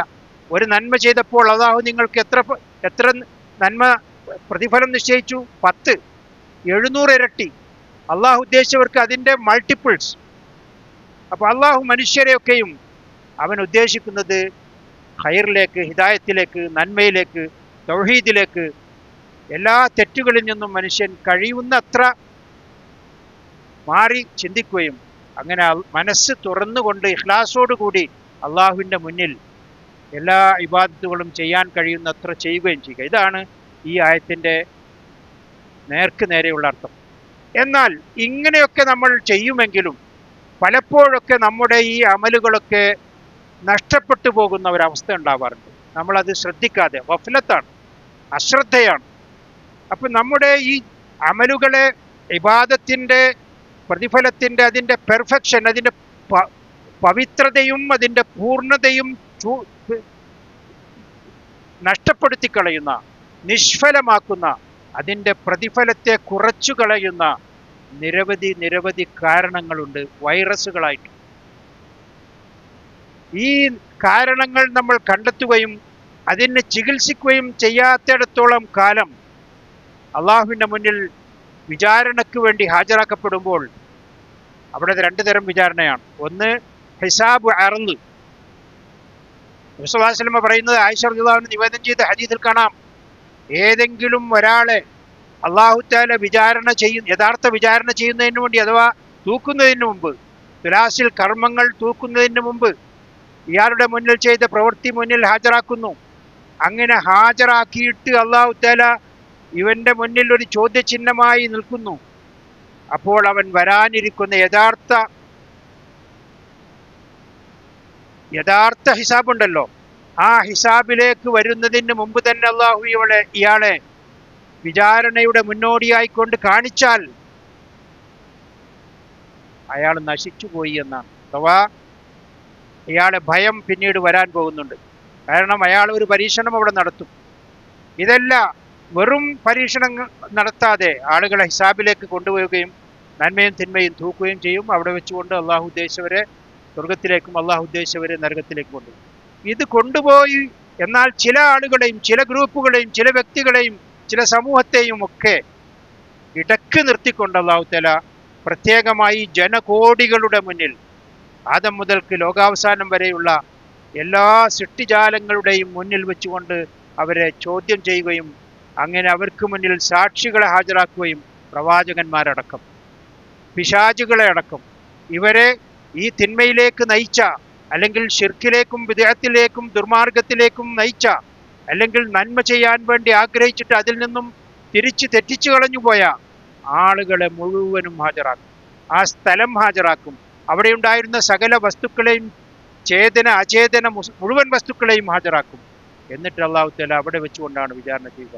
അന്ന് ആർക്കും സംസാരിക്കുവാനോ കളവ് പറയുവാനോ എന്തെങ്കിലും തരത്തിൽ കള്ളസാക്ഷി പറയാനോ ഒന്നും സാധിക്കുന്ന ഒരു അവസരമല്ല. കാരണം അൽയൗമ നഖ്തിമു അലാ അഫ്വാഹിഹിം വതുകല്ലിമുനാ ഐദീഹിം വതശ്ഹദു അർജുലുഹും ബിമാ കാനൂ യക്സിബൂൻ. നമുക്ക് എല്ലാവർക്കും അറിയാം. അപ്പം അതുകൊണ്ട് ഞാൻ പറഞ്ഞു വന്നത്, ഈ കർമ്മങ്ങളെ, നന്മകളുടെ തുലാസിൽ തൂങ്ങേണ്ട നന്മകളെയൊക്കെയും നമ്മളിവിടെ ചെയ്ത് അവിടെ ചെല്ലുമ്പോൾ ആ തുലാസ് തൂങ്ങാതെ വരുന്ന ചില ഘട്ടങ്ങളുണ്ട്. കാരണം നമ്മളിവിടെ വെച്ചുകൊണ്ട് ചെയ്തു, പക്ഷേ അവിടെ ചെന്നപ്പോൾ അതൊന്നും കാണാനില്ല. അതേക്കുറിച്ചാണ് നമ്മൾ ഗൗരവമായി ചിന്തിക്കേണ്ടത്. എന്തുകൊണ്ടാണ് അവിടെ നമുക്കത് മീസാനിൽ തൂക്കം വരാതിരുന്നത്? നമ്മളിവിടെ ചെയ്ത സൽക്കർമ്മങ്ങൾ എന്തുകൊണ്ട് അവിടെ നമ്മുടെ രക്ഷയ്ക്ക് വരുന്നില്ല? ഈ കാര്യത്തെക്കുറിച്ച് വളരെ ഗൗരവമായി നാം ആലോചിക്കേണ്ടത്. സൂറത്ത് മുഹമ്മദ് എന്നൊരു അധ്യായമുണ്ട്. അതിലെ 33-ാമത്തെ ആയത്തിൽ അല്ലാഹു തആല ഇക്കാര്യം നമ്മളോട് പറയുന്നത് കേൾക്കൂ. യാ അയ്യുഹല്ലദീന ആമനു, സത്യവിശ്വാസികളെ, അത്വീഉല്ലാഹ്, അള്ളാഹുവിനെ നിങ്ങൾ അനുസരിക്കുക, വഅത്വീഉർ റസൂൽ, പ്രവാചകനെയും നിങ്ങൾ അനുസരിക്കുക, വലാ തുബ്തിലു അഅമാലക്കും, നിങ്ങളുടെ അമലുകളെ നിങ്ങൾ ബാത്തിലാക്കി കളയരുത്. ആരോടാ പറയുന്നത്? സത്യവിശ്വാസികളോട്, മോമിനീങ്ങളെ വിളിച്ചുകൊണ്ടാണ് ഖിതാബ്. അവരോട് അഭിസംബോധനം ചെയ്യുന്ന മോമിനീങ്ങളെ എന്ന് പറഞ്ഞുകൊണ്ടാണ്, അല്ലാതെ ഇടക്ക് നിൽക്കുന്ന ഇങ്ങനെയുള്ള ആൾക്കാരോടല്ല. അപ്പോൾ മോമിനീങ്ങളോട് പറയുന്നത് നിങ്ങൾ അള്ളാഹുവിനെ അനുസരിക്കുക. അനുസരിക്കുന്നവരാണല്ലോ മോമിനീങ്ങൾ. എന്നിട്ട് വീണ്ടും പറയുന്നത് നിങ്ങൾ അനുസരിക്കൂ, അള്ളാഹുവിനെ അനുസരിക്കൂ. വീണ്ടും പറയുന്നത് അള്ളാഹുവിൻ്റെ റസൂലിനെ അനുസരിക്കൂ. എന്നിട്ട് ഇതിൽ കൂടാതെ നിങ്ങൾ അനുസരിച്ചാലും ഇബാദത്ത് ചെയ്താലും അള്ളാഹുവിൻ്റെയും റസൂലിൻ്റെയും കൽപ്പനകൾക്ക് വിധേയമായിക്കൊണ്ട് ജീവിച്ചാലും നിങ്ങൾ ചെയ്തുകൊണ്ടിരിക്കുന്ന അമലുകൾക്ക് വിള്ളലുകൾ വരും, ചോർച്ച സംഭവിക്കും. നിങ്ങളുടെ ഇബാദത്തിൻ്റെ പൂർണ്ണതയും അതിൻ്റെ ഫലവും നിങ്ങൾക്ക് നഷ്ടപ്പെടും. അത് നഷ്ടപ്പെടാൻ നിങ്ങൾ സമ്മതിക്കരുത്. വലാ തുബ്തിലു അഅമാലക്കും, നിങ്ങളുടെ അമലുകളെ നിങ്ങൾ നിഷ്ഫലമാക്കി കളയരുത്. അപ്പോൾ ഈ ലാ തുബ്തിലു അഅമാലക്കും എന്ന് പറയുന്ന ആയത്തിൻ്റെ ഒരു കഷ്ണം, അവസാന ഭാഗം നമ്മളൊന്ന് ചിന്തിച്ചാൽ, എന്താണ് നമ്മളെ ഈ ബാത്തിലാക്കി കളയുന്നത്? നമ്മുടെ അമലുകളെ ബാത്തിലാക്കി കളയുന്നത് ആരാണ്? ആളാണോ? അല്ല. പിശാചാണോ? അല്ല. പിന്നെ നമ്മുടെ കൂടെ നിൽക്കുന്നവരാണോ? കരീനാണോ? അള്ളാഹു ഓരോ മനുഷ്യർക്കും ഓരോ നഫ്സിനും വരെ കരീൻ ഏർപ്പെടുത്തിയിട്ടുണ്ട്. അവനാണോ? ആരെയും നമ്മൾ കുറ്റം പറയണ്ട, ആരെയും നമ്മൾ ഇവിടെ ആക്ഷേപിക്കുകയും വേണ്ട. അതിന് അതിൻ്റേതായ ചില കാരണങ്ങളും ചില ഘടകങ്ങളും അടിസ്ഥാനപരമായ കാര്യങ്ങളുമുണ്ട്. അതിൻ്റെ നിജസ്ഥിതി നമ്മൾ അറിഞ്ഞേ പറ്റൂ, പഠിച്ചേ പറ്റൂ. അതിൽ നിന്നും നമ്മുടെ അമലിനെ സുരക്ഷിതമായി സംരക്ഷിക്കൽ അനിവാര്യമാണ്, നിർബന്ധമാണ്. അതിൽ നിന്ന് ആർക്കും യാതൊരു വിട്ടുവീഴ്ചയുമില്ല. അതാണ് വലാ തുബ്തിലു അഅമാലക്കും എന്നതിൻ്റെ സാരം. ഇത് മുഅ്മിനീങ്ങളോടാണ് പറയുന്നത്, അമൽ ചെയ്യുന്ന ആളുകളോടാണ്, നിസ്കരിക്കുന്നവരോടാണ്, അള്ളാഹുവിനെ അനുസരിക്കുന്നവരോടാണ്, അള്ളാഹിൻ്റെ റസൂലിനെ അനുസരിക്കുന്നവരോടാണ് ഈ പറയുന്നത്. അപ്പം ഇവിടെ മുഫസ്സിറുകളൊക്കെ ഏകോപിച്ചുകൊണ്ട് ഐക്യകണ്ഠേന പറഞ്ഞ കാര്യം വലാ തുബ്തിലു അഅമാലക്കും എന്ന് പറഞ്ഞത് എന്തുകൊണ്ടാണ് നിങ്ങളുടെ അമലുകൾ ബാത്തിലാകുന്നത് എന്ന് അവർ ദീർഘമായി പല തെളിവുകളും ഉദ്ധരിച്ചുകൊണ്ട് പറയുന്നത്, അതിൽ പ്രധാനമായിക്കൊണ്ട് 3 കാര്യങ്ങളാണ്. ഒന്ന് ഷിർക്കാണ്. ഷിർക്ക് നിങ്ങളുടെ അമലുകളുമായി എങ്ങനെയാണ് ബന്ധിക്കുന്നത്? നിങ്ങളുടെ വിശ്വാസത്തിന് പുറമെ നിങ്ങളുടെ അമലുകളും, വിശ്വാസം മാത്രം പോരല്ലോ, വിശ്വാസം സംരക്ഷിച്ചുകൊണ്ട് അത് സമ്പൂർണ്ണമായി നമ്മൾ തൗഹീദിന്റെ പാതയിൽ ചരിക്കുമ്പോൾ തന്നെ നമ്മുടെ അമലുകളിൽ യാതൊരു തരത്തിലും കലർപ്പില്ലാതെ അള്ളാഹുവിൻ്റെ റസൂൽ സല്ലല്ലാഹു അലൈഹി വസല്ലമ നമുക്ക് പഠിപ്പിച്ചു തന്ന വിശദീകരണവും പ്രവൃത്തിയും സഹാബത്ത് ഏറ്റെടുത്തുകൊണ്ട് അമലിൽ കൂടി കർമ്മത്തിൽ കൂടി നമുക്ക് കാണിച്ചു തന്ന ഒരു പാതയുണ്ട്, അല്ലെങ്കിൽ രൂപമുണ്ട്. ആ രൂപത്തിൽ മാറ്റം വരുത്താൻ നമുക്ക് അനുവാദമില്ല. അതുകൊണ്ടാണ് ആയിഷ റളിയല്ലാഹു അൻഹ പറഞ്ഞത്, നബി സല്ലല്ലാഹു അലൈഹി വസല്ലം ഇങ്ങനെ പറഞ്ഞു, സ്വഹീഹ് മുസ്ലിമിൽ ഉദ്ധരിച്ചത് കാണാം, മൻ അമില അമലൻ ലൈസ അലൈഹി അംറുനാ ഫഹുവ റദ്ദുൻ. ഏതൊരാൾ ഒരു അമൽ ചെയ്തു, എന്നാൽ അങ്ങനെ അമൽ ചെയ്യാൻ നമ്മുടെ കൽപ്പനയില്ല, നമ്മൾ അങ്ങനെ കൽപ്പിച്ചിട്ടില്ല ഇയാളോട് ഇങ്ങനെ ചെയ്യാൻ, അങ്ങനെയുള്ളൊരു അമൽ സ്വന്തമായ രീതിയിൽ ചെയ്താൽ എന്താണ് അതിൻ്റെ വിധി? ആ അമൽ അള്ളാഹുവിലേക്ക് ഉയർത്തപ്പെടുമോ? ഫഹുവ റദ്ദുൻ, അത് തള്ളപ്പെടുന്നതാണ്. സഹീഹ് മുസ്ലിമിൽ ഉദ്ധരിച്ച ഈ ഹദീസ് അതിനെ ശറഹ് ചെയ്തുകൊണ്ട് വിശദീകരിച്ചുകൊണ്ട് ഇമാം നവവി റഹിമഹുല്ലാഹ് പറയുന്നത്, ഐ മർദൂദിൻ ഇലാ ഫാഇലിഹി, അതാരാണോ പ്രവർത്തിച്ചത് അത് അയാളിൽ തന്നെ അത് തള്ളപ്പെടും. വലാ യർഫഉഹു ഇലസ്സമാ, ആകാശത്തിലേക്ക് അത് ഉയർത്തപ്പെടുകയില്ല. ഇതും വളരെ ഗൗരവമായി നമ്മൾ ചിന്തിക്കേണ്ട കാര്യമാണ്. രണ്ടാമത്തെ കാര്യം, റിയാൽ, ലോകമാന്യമാണ്. ഇടയ്ക്കൊക്കെ നമ്മൾ പല അമലും സൽക്കർമ്മങ്ങളും നന്മകളൊക്കെ ചെയ്യുമ്പോൾ ആരെങ്കിലുമൊക്കെ ഒന്ന് ബോധ്യപ്പെടുത്തുക എന്നൊരു തോന്നൽ നമുക്കുണ്ടായിക്കഴിഞ്ഞാൽ വളരെ അപകടമാണ്. കാരണം അത് ഇഖ്ലാസിന്റെ നേരെ ഓപ്പോസിറ്റാണ്. റിയാൽ, പ്രകടനപരത, ലോകമാന്യം, ആളുകളെ കാണിക്കുക, അവരെ കണ്ടിട്ട് ഞാനിതിൻ്റെ ഒക്കെ ആളാണ്, ഞാനിങ്ങനെയൊക്കെ പ്രവർത്തിക്കുന്ന നന്മ മാത്രമേ ഉദ്ദേശിക്കുന്നുള്ളൂ, നന്മ മാത്രമേ പ്രവർത്തിക്കുന്നുള്ളൂ എന്ന് ജനങ്ങളെ തോന്നിപ്പിക്കുന്ന വിധം ചെയ്തു കഴിഞ്ഞാൽ പലപ്പോഴും അത് അപകടമാണ്. ഇതുപോലെ തന്നെ മൂന്നാമത്തെ കാര്യം, അല്ലാഹു തആല പ്രവാചക സല്ലല്ലാഹു അലൈഹി വസല്ലമയിൽ കൂടി നിശ്ചയിച്ച, നമുക്ക് നിർബന്ധമായോ മറ്റോ നിശ്ചയിച്ചു തന്ന ഒരു ശറഉണ്ട്, ശരീഅത്ത്. ആ ശരീഅത്തിന്റെ നിയമത്തിൽ കൂടി അല്ലാതെ പ്രവർത്തിക്കുക. അതാണ് ഞാൻ നേരത്തെ പറഞ്ഞത്, മൻ അമില അമലൻ ലൈസ അലൈഹി അംറുനാ ഫഹുവ റദ്ദുൻ. നമ്മൾ നമ്മുടെ കൽപ്പനയില്ലാത്ത, അള്ളാഹുവിൻ്റെ റസൂൽ സല്ലല്ലാഹു അലൈഹി വസല്ലമയുടെ കൽപ്പനയില്ലാത്ത കാര്യം ആര് ചെയ്യുന്നു, അത് തള്ളപ്പെടും, അത് അള്ളാഹ് സ്വീകരിക്കൂല. ഇതാണ് അതിൻ്റെ അർത്ഥം. അപ്പം അള്ളാഹു നിശ്ചയിച്ചു തന്ന ഒരു കാര്യമുണ്ട്, പ്രവാചക സല്ലല്ലാഹു അലൈഹി വസല്ലം നമ്മോട് കൽപ്പിച്ചത്. അതിൻ്റെ സമയം, അതിൻ്റെ രൂപം, അതിൻ്റെ ഘടന, അതിൻ്റെ ആകൃതി, അതിൻ്റെ എണ്ണം, ഇതൊക്കെ വളരെ കൃത്യമാണ്. നമ്മുടെ വക ഇന്ന് കൂട്ടാനോ കുറക്കാനോ യാതൊരു തരത്തിലും അവകാശമില്ല. ഇതാണ് യഥാർത്ഥത്തിൽ നമ്മൾ ശ്രദ്ധിക്കേണ്ട ഒരു കാര്യം. മറ്റൊരു പ്രധാനപ്പെട്ട കാര്യം, നബി സല്ലല്ലാഹു അലൈഹി വസല്ലമ പറഞ്ഞതായി ഇമാം മുസ്ലിം ഉദ്ധരിക്കുന്ന ഹദീസിൽ കാണാം. അബൂ ഹുറൈറ റളിയല്ലാഹു അൻഹു നിവേദനം ചെയ്യുകയാണ്, അല്ലാഹുവിൻ്റെ റസൂൽ സല്ലല്ലാഹു അലൈഹി വസല്ലമ പറഞ്ഞു, സഹാബത്തിനോട് ചോദിക്കുകയാണ്, അതദ്റൂന മനിൽ മുഫ്ലിസ്, ആരാണ് മുഫ്ലിസായ ആള്, ബാങ്ക്രപ്സി, അയാള് ഒക്കെ നശിച്ചുപോയി, പണം സമ്പത്തൊക്കെ നശിച്ചുപോയ ആള്, ഇതിനാണ് പറയുന്ന പേര് മുഫ്ലിസ്. നിങ്ങൾക്ക് മുഫ്ലിസ്, യഥാർത്ഥ മുഫ്ലിസ് ആരാണെന്ന് നിങ്ങൾക്ക് അറിയുമോ? സഹാബത്ത് പറഞ്ഞു, ഖാലു അൽ മുഫ്ലിസു ഫീന മല്ലാ ദിർഹമ ലഹു വലാ ദീനാർ വലാ മതാ. ദീനാറോ ദിർഹമോ അല്ലെങ്കിൽ സമ്പത്തോ സ്വത്തുക്കളോ ഒന്നുമില്ലാത്ത ഒരാളാണ്, എല്ലാം നഷ്ടപ്പെട്ടു പോയ അയാളാണ് ഞങ്ങൾക്ക് മനസ്സിലാകുന്ന രീതിയിൽ മുഫ്ലിസ് എന്ന് പറഞ്ഞാൽ. എന്നാൽ നബി സല്ലല്ലാഹു അലൈഹി വസല്ലം പറയുകയാണ്, ഞാൻ അതേക്കുറിച്ചല്ല ചോദിച്ചത്. യഥാർത്ഥ മുഫ്ലിസ് ആരാണ്? ഇന്നൽ മുഫ്ലിസ മിൻ ഉമ്മത്തി, എൻ്റെ ഉമ്മത്തിൽ നിന്നും മുഫ്ലിസായ ആൾ യഅതി യൗമൽ ഖിയാമ, ഖിയാമത്ത് നാളിൽ അയാൾ ഹാജരാക്കപ്പെടും. എങ്ങനെയാണ് ആൾ വരുന്നത്? അവിടെ ബിസ്വലാത്തിൻ, കുറേ നമസ്കാരവുമായിക്കൊണ്ട്, അതായത് ദുനിയാവിന്ന് കുറേ നമസ്കരിച്ചു കൂട്ടി അവിടെ പ്രതിഫലം വരാൻ വേണ്ടി വരും. പിന്നെ വസിയാമിൻ, നോമ്പനുഷ്ഠിച്ച ആളാണ് ഇവിടെ ദുനിയാവിൽ, ആ നോമ്പിന്റെ പ്രതിഫലം വാങ്ങാൻ വേണ്ടി ഖിയാമത്ത് നാളിൽ ചെല്ലും. വസക്കാത്തിൻ, ഇവിടെ നിന്ന് സക്കാത്ത് കൊടുത്തു, അതിന്റെ പ്രതിഫലം വാങ്ങാൻ അയാൾ അവിടെ ചെല്ലും. അങ്ങനെ തുടങ്ങി എല്ലാ അള്ളാഹുവിന് ചെയ്യുന്ന ഇബാദത്തുകളും ആരാധനകളും കർമാനുഷ്ഠാനങ്ങളും ഒക്കെ ചെയ്ത വ്യക്തി, ഇവിടെ നിന്ന് ചെയ്ത വ്യക്തി ദുനിയാവിൽ മരണപ്പെടുന്നതിന് മുമ്പ് അയാൾ പ്രതിഫലം വാങ്ങാൻ വേണ്ടി അവിടെ ഹാജരാക്കും. ഞാൻ നേരത്തെ സൂചിപ്പിച്ചു, ചിലപ്പോഴൊക്കെ അള്ളാഹു തആല യഥാർത്ഥ വിചാരണ ചെയ്യുന്നതിന് മുമ്പ് ചിലരെ പരീക്ഷിക്കും. അവർക്ക് പരീക്ഷിക്കുന്നത് അവരുടെ കർമ്മങ്ങൾ കാണിച്ചുകൊണ്ടാണ്, പ്രദർശിപ്പിക്കും. ആ പ്രദർശനത്തിന്റെ ഒരു മാതൃകയാണ് ഞാനിവിടെ നബി സല്ലല്ലാഹു അലൈഹി വസല്ലമ ഈ മുഫ്ലിസിന്റെ സംഭവം പറയുന്നത്. ആരാണ് ഇവിടെ വരുന്നത്? നമസ്കാരക്കാരനാണ്, നോമ്പുകാരനാണ്, സക്കാത്ത് കൊടുത്ത ആളാണ്, മറ്റെല്ലാ നിലക്കും ആരാധനാ കർമ്മങ്ങൾ ചെയ്ത വ്യക്തിയാണ്. എന്നിട്ട് അയാൾ പ്രതിഫലം വാങ്ങാൻ വേണ്ടി വരുന്നൊരു രംഗമാണത്. അപ്പോൾ അതാ വേറൊരു കൂട്ടരെ ഇയാൾക്ക് അഭിമുഖമായിക്കൊണ്ട് നേരെ ഓപ്പോസിറ്റിലും ഹാജരാക്കുന്നു. വയത്തി അയാളെ കൊണ്ടുവരുന്നു. ആരെ? കത് ശതമഹാദ, ഈ നമസ്കാരക്കാരനും നോമ്പുകാരനും സകാത്ത് കൊടുത്ത വ്യക്തിയുണ്ടല്ലോ, അയാൾ ഇയാളെ പച്ച അസഭ്യം പറഞ്ഞിട്ടുണ്ട്.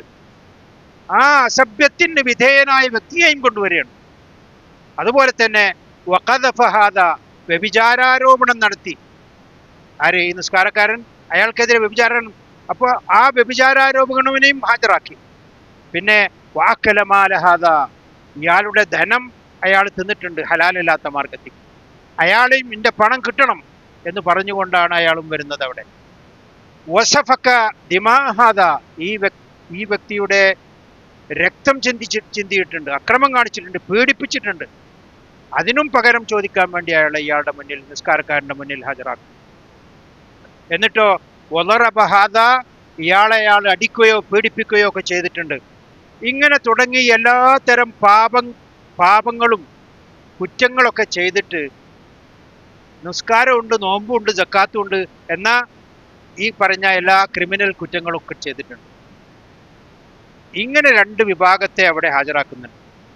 എന്നിട്ടോ നബി സല്ലല്ലാഹു അലൈഹി വസല്ലമ പറയുകയാണ്, ഇവർക്കിടയിൽ വിചാരണ നേരിടുകയാണ് ഈ വ്യക്തി. ശരിക്കും പറഞ്ഞാൽ എല്ലാവർക്കും അറിയാം, പാപം ചെയ്ത വ്യക്തി എന്തിനാ ഇയാളെ നന്മ ചെയ്ത് അള്ളാഹുവിനനുസരിച്ച് ഇബാദത്തൊക്കെ ചെയ്ത ആളെ മുന്നിൽ കൊണ്ടുവരുന്നത്? അയാൾ എന്ത് ചെയ്യാനുണ്ട്. എന്താണ് ഇയാൾ ചെയ്ത കുറ്റം? നബി സല്ലല്ലാഹു അലൈഹി വസല്ലം പറയുകയാണ്, അങ്ങനെ ഫയുഅതാ ഹാദാ മിൻ ഹസനാതിഹി, അപ്പൊ ഈ അസഭ്യം പറഞ്ഞ് അടിച്ച് രക്തം ചിന്തി ധനം അപഹരിച്ച് ഇങ്ങനെയൊക്കെ പറഞ്ഞ പല പീഡനങ്ങൾക്കും ഇരയായ ഈ വ്യക്തി, ആ വ്യക്തിക്ക് അയാൾക്ക് പകരം കിട്ടണം, പ്രതികാരം ഖിസാസ് നടത്തണം, എൻ്റെ ഇതിന് പകരം വീട്ടണം എന്ന് പറഞ്ഞുകൊണ്ടാണ് അവർ വരുന്നത്. അപ്പോൾ അല്ലാഹു തആലയുടെ നീതി അവിടെ നടപ്പിലാക്കാൻ പോവുകയാണ്. എന്താണ് നീതി? വളരെ വിചിത്രമാണെന്ന് തോന്നും നമുക്ക്. എങ്ങനെയാണ് ഇയാൾക്ക് ഇത്രയും കുറ്റങ്ങൾക്കും പീഡനങ്ങൾക്കും അടികൾക്കും അതുപോലെ തന്നെ ധനാപഹരണത്തിനൊക്കെ വിധേയനായ വ്യക്തികൾ അവിടെ വന്നുകൊണ്ട് ഈ നന്മ ചെയ്ത സാലിഹായ ഈ മനുഷ്യന്റെ അടുത്ത് നിന്ന് എന്ത് പ്രതികാരം വീട്ടാൻ പോണത്? നോക്കൂ എങ്ങനെയാണ്. അല്ലാഹു തആല പറയുകയാണ്, നബി സല്ലല്ലാഹു അലൈഹി വസല്ലം അത് വിശദീകരിക്കുന്നു, ഫയുഅതാ ഹാദാ മിൻ ഹസനാതി, ആ പാപം ചെയ്ത മനുഷ്യരുണ്ടല്ലോ, തെറ്റുകാർ, അവർക്ക് ഈ നമസ്കാരക്കാരനായ സകാത്ത് കൊടുത്ത ഈ നോമ്പനുഷ്ഠിച്ച വ്യക്തിയിൽ നിന്നും അയാളുടെ നന്മകളൊക്കെ പ്രതിഫലമൊക്കെ എടുത്ത് തിരിച്ചു കൊടുക്കുക. എത്രമാത്രം അയാൾ അസഭ്യം പറഞ്ഞിട്ടുണ്ട്, ആ അസഭ്യത്തിന് പകരമായി അള്ളാഹു നിശ്ചയിക്കുന്ന ഒരു വലിയ മൂല്യമുണ്ട്. ആ മൂല്യത്തിന് പകരം ഇയാൾ ചെയ്ത നമസ്കാരത്തിൻ്റെയും നോമ്പിൻ്റെയും സക്കാത്തിൻ്റെയും ഒക്കെ വിഹിതം നന്മയിൽ നിന്ന്, പ്രതിഫലത്തിൽ നിന്ന് എടുത്തുകൊണ്ട് ഈ വ്യക്തികൾക്ക് കൊടുക്കുകയാണ്. അതുപോലെ തന്നെ വഹാദാ മിൻ ഹസനാത്തി, ഇയാളുടെ നന്മയിൽ നിന്നും എടുക്കും. അതുപോലെ അവസാനം ഇയാളുടെ നന്മ പ്രതിഫലങ്ങളൊക്കെ എടുത്ത് ഇനി ഈ വ്യക്തിക്ക് പ്രതിഫലം ആയിട്ടൊന്നുമില്ല കൊടുക്കാൻ. അങ്ങനത്തെ ഒരു ഘട്ടം വരും. റസൂലുള്ളാഹി തുടർന്ന് പറയുകയാണ്, ഫൈം ഫനിയത്തി ഹസനാത്തുഹു, അവൻ്റെ നന്മകളെ പ്രതിഫലങ്ങളൊക്കെ അവസാനിച്ചു, ഇനിയൊന്നും കൊടുക്കാൻ ഇയാളടുത്തില്ല എങ്കിൽ നബി സല്ലല്ലാഹു അലൈഹി വസല്ലം പറയുന്നത്, ഖബ്ല അൻ യുഖ്ളാ മാ അലൈഹി, അവൻ്റെ ശിക്ഷാ നടപടികൾ പൂർത്തീകരിക്കുന്നതിന് മുമ്പ് ഇനിയും ബാക്കി കൊടുക്കാനുണ്ട് എങ്കിൽ നബി സല്ലല്ലാഹു അലൈഹി വസല്ലം പറയുകയാണ്, അഖദ മിൻ ഖതായാഹും, ഇവിടെ നിൽക്കുന്ന ആ അക്രമികളുണ്ടല്ലോ, നന്മ ചെയ്യാത്ത, നമസ്കരിക്കാത്ത, നോമ്പ് നോക്കാത്ത, സക്കാത്ത് കൊടുക്കാത്ത ആ വിഭാഗം ആളുകൾ ചെയ്ത തിന്മ, ആ തിന്മയുടെ ശിക്ഷയിൽ നിന്ന് തിന്മ എടുത്തുകൊണ്ട് ഇയാൾക്ക് കൊടുക്കുകയാണ്. ആർക്ക്? നമസ്കാരക്കാരനും സക്കാത്ത് കൊടുത്ത ആൾക്കും ഈ നോമ്പുകാരനുമായ വ്യക്തിക്ക്. എന്നിട്ടോ അവസാനം അവരുടെ പാപങ്ങളൊക്കെ എടുത്ത് ഇയാൾക്ക് കൊടുത്തതിന് ശേഷം ഇയാളെടുത്ത് ഇനി ഒന്നും ബാക്കിയില്ലെങ്കിൽ ഈ വ്യക്തിയെ അല്ലാഹു തആല നരകത്തിലേക്ക് തള്ളിയിടപ്പെടും. അങ്ങനെ നരകശിക്ഷ അയാൾ അനുഭവിക്കും. എത്രയാണോ ഇയാൾക്ക് ഇനി പാപം ബാക്കിയുള്ളത് അത്ര വരെ. അത് കഴിഞ്ഞാൽ അള്ളാഹുവിൻ്റെ മഹത്തായ ആ തൗഹീദ് ഇയാൾ ഉച്ചരിക്കുകയും ഷഹാദത്തൈനിൽ 2 ഷഹാദത്ത് അതിൽ അയാൾ ദൃഢമായി വിശ്വസിക്കുകയും ചെയ്യുന്ന ഒരു മുവഹിദായ ആളാണ്. പക്ഷേ കർമ്മങ്ങളിലൊക്കെ മനുഷ്യരുമായി കൊണ്ടുള്ള ഇടപാടുകളിലൊക്കെ ഇത്തരത്തിലുള്ള വീഴ്ചകൾ സംഭവിച്ചിട്ടുണ്ട്. ആ ഇടപാടുകൾ മരണപ്പെടുന്നതിന് മുമ്പ് വീടാതെ, അല്ലെങ്കിൽ അയാളുടെ കുറ്റം തൃപ്തിപ്പെടുത്താതെ, മാപ്പ് പറയാതെ, അയാൾക്ക് കൊടുക്കേണ്ട ധനം തിരിച്ചു കൊടുക്കാതെ, അയാളെ പീഡിപ്പിച്ചിട്ടുണ്ടെങ്കിൽ പോയി പൊരുത്തപ്പെടിക്കാതെ, അയാളെ ആക്ഷേപിക്കുകയോ അല്ലെങ്കിൽ അയാളെ പരിഹസിക്കുകയോ അല്ലെങ്കിൽ അയാളെ വ്യഭിചാരാരോപണം നടത്തുകയോ വ്യക്തിഹത്യ നടത്തുകയോ ഒക്കെ ചെയ്തിട്ടുണ്ടെങ്കിൽ ആ വ്യക്തിയെ പോയി എത്ര വലിയ മൂമിനാണെങ്കിൽ പോലും വഹീദാണെങ്കിൽ പോലും മരണത്തിന് മുമ്പ് ആ മനുഷ്യരെ ഹുഖൂഖുൽ-ആദമീൻ, മനുഷ്യരുടെ ഹക്കുകളെ വീട്ടിയല്ലാതെ അയാൾ മരണപ്പെട്ട് കഴിഞ്ഞാൽ അള്ളാഹു അവിടെ വെച്ചുകൊണ്ട് ഈ വിചാരണക്ക് തൊട്ടു മുമ്പ് അള്ളാഹുവിൻ്റെ വേറെ പ്രത്യേകമായ വിചാരണ നടത്തുമെന്ന് നബി സല്ലല്ലാഹു അലൈഹി വസല്ലം പറയുകയാണ്. അത്തരത്തിലുള്ള ഒരു വ്യക്തിയാണ്, ഹതഭാഗ്യനാണ്, എല്ലാം നഷ്ടപ്പെട്ട് ബാങ്ക്രപ്സി ആയിക്കൊണ്ട്. നമ്മുടെ നാട്ടിലുണ്ടാവുമല്ലോ ധനാഢ്യർ, കുറച്ച് കഴിഞ്ഞാൽ അയാൾക്ക് പണം കൊടുക്കാനുമില്ല, അയാൾക്ക് കിട്ടാനുമില്ല, അങ്ങനെ ഇനി തൊലഞ്ഞുപോയി എന്ന് പറയില്ല നമ്മൾ. അങ്ങനെ തൊലഞ്ഞുപോയ വ്യക്തിയാണ് ഈ ഹതഭാഗ്യനായ ഈ മുഅ്മിൻ എന്ന് നബി സല്ലല്ലാഹു അലൈഹി വസല്ലം സഹാബത്തിനെ പഠിപ്പിക്കുകയാണ്. അപ്പോൾ ഇവിടെ നമ്മൾ മനസ്സിലാക്കേണ്ട ഒരു കാര്യം, അമലുകൾ പൊളിച്ചു കളയുന്ന കാര്യങ്ങളാണ് ഇതൊക്കെ. അപ്പോൾ അയാൾ അവിടെ ചെന്നപ്പോൾ അയാൾക്ക് വല്ല കാര്യമുണ്ടായോ? ഈ ചെയ്ത അമലുകളൊക്കെ പൊളിഞ്ഞുപോയി. അത് വീട്ടേണ്ട ആളുകൾ വാങ്ങി, അത് വാങ്ങേണ്ടവർ വാങ്ങിപ്പോയി. അവസാനം അവരുടെ പാപങ്ങൾ എടുത്ത് ഇയാൾക്ക് ഇട്ടുകൊടുത്തു. അപ്പോൾ ഇത് ചിന്തിക്കേണ്ടവർക്ക് വളരെയധികം വലിയ പാഠമുണ്ട്. ഗഹനമായിക്കൊണ്ട് നാം മനസ്സിലാക്കണം, എത്ര മുവഹിദായാലും മുഅ്മിനായാലും അയാൾ മനുഷ്യരുമായി ഹുഖൂഖുൽ-ആദമീൻ, മനുഷ്യരുടെ അവകാശങ്ങൾ ഹനിക്കുകയോ അവർക്ക് കൊടുക്കേണ്ടത് വീടാതിരിക്കുകയോ അവരെ പരിഹസിക്കുകയോ അഭിമാനം പിച്ചു ചീന്തുകയോ അല്ലെങ്കിൽ അവരുടെ ആത്മാഭിമാനത്തിന് കേട് വരുത്തുകയോ ഒക്കെ ചെയ്താൽ ഇവിടെ വെച്ചുകൊണ്ട് തന്നെ നമ്മൾ പല കാര്യങ്ങളിലും ഗീബത്തും നമീമത്തും ഒക്കെ പറയാറുണ്ട് ആളുകളെ പറ്റി. ഈ രണ്ടാൾ കൂടുമ്പോൾ ജനസംസാരം തന്നെ മൂന്നാമതൊരാളെ പറ്റിയാണ്. അയാൾ ഇവിടെ സദസ്സിലില്ല, ഒരുപക്ഷെ ഈ പറയുന്നത് അയാൾ കേട്ട് കഴിഞ്ഞാൽ അയാൾക്ക് ഇഷ്ടപ്പെടുകയില്ല. അതുകൊണ്ടാണ് നബി സല്ലല്ലാഹു അലൈഹി വസല്ലം പറഞ്ഞത്, ദിക്റുക അഖാൽ ഗീബത്ത് എന്ന് പറഞ്ഞാൽ ദിക്റുക അഖാക ബിമാ യക്റഹു, നിന്റെ സഹോദരനെ പറ്റി അയാൾ വെറുക്കുന്ന കാര്യം പറയലാണ്. അപ്പോൾ നബി സല്ലല്ലാഹു അലൈഹി വസല്ലം ചോദിക്കുന്നത്, അള്ളാഹുവിൻ്റെ റസൂലെ, ഞങ്ങൾ ഈ പറയുന്നത് അയാളിലുണ്ടെങ്കിലോ?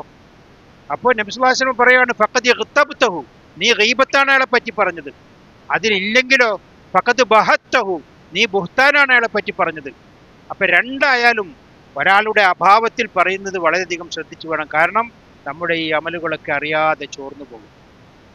അപ്പം ഇങ്ങനെ നഷ്ടപ്പെടുന്ന കുറേ കാര്യങ്ങൾ ഞാൻ പറഞ്ഞു. നിങ്ങൾ ശിർക്ക്, അതുപോലെ തന്നെ അള്ളാഹുവിൽ നിന്നും മുർത്തത്തായി പോകുന്ന, ദീനിൽ നിന്നും തെറ്റിപ്പോകുന്ന ആളുകൾ, അതുപോലെ തന്നെ അള്ളാഹുവിൻ്റെ ആയത്തുകളെ കളിയാക്കുന്നവരും ഈ പ്രബോധനം ചെയ്യുന്ന ആളുകളെ പീഡിപ്പിക്കുകയോ അവരുടെ വധിക്കുകയോ ചെയ്യുക. അള്ളാഹുവിൻ്റെ മുവഹിദുകളായ ആളുകൾ, അവർ അംറും ബിൽ മഅറൂഫ് നഹ്യുൻ അനിൽ മുൻകർ, സൽക്കർമ്മം കൊണ്ട് ഉപദേശിക്കുക, ദുഷ്കർമ്മം കൊണ്ട് വിരോധിക്കുക, ഇങ്ങനെ ചെയ്യുന്ന പ്രബോധകന്മാരെ വേറെ ഏതെങ്കിലും വിധത്തിൽ കൂടി അവർക്ക് ഹാനികരമായ രീതിയിൽ അവരെ പീഡിപ്പിക്കുകയോ അവരെ വധിക്കുകയോ ചെയ്തു കഴിഞ്ഞാൽ അയാൾ എത്ര ഉന്നതനായ മുവഹിദായാലും എത്ര വലിയ മൂമിനായാലും ഈമാനുണ്ടെങ്കിലും ഈ പദത്തോടു കൂടി അല്ലാഹു തആലയുടെ അമലുകളൊക്കെയും ബാത്തിലാക്കി കളഞ്ഞു. സൂറത്ത് ആൽ ഇംറാനിലെ 21-ാമത്തെയും 22-ാമത്തെയും ആയത്തിൽ നമുക്കത് കാണാൻ കഴിയും. ഇതുപോലെ തന്നെ ഖുർആൻ ആയത്തുകൾ ഓതി കേൾപ്പിക്കുമ്പോൾ ആളുകൾക്ക് ഹൃദയത്തിലൊരു വെറുപ്പ് തോന്നുക.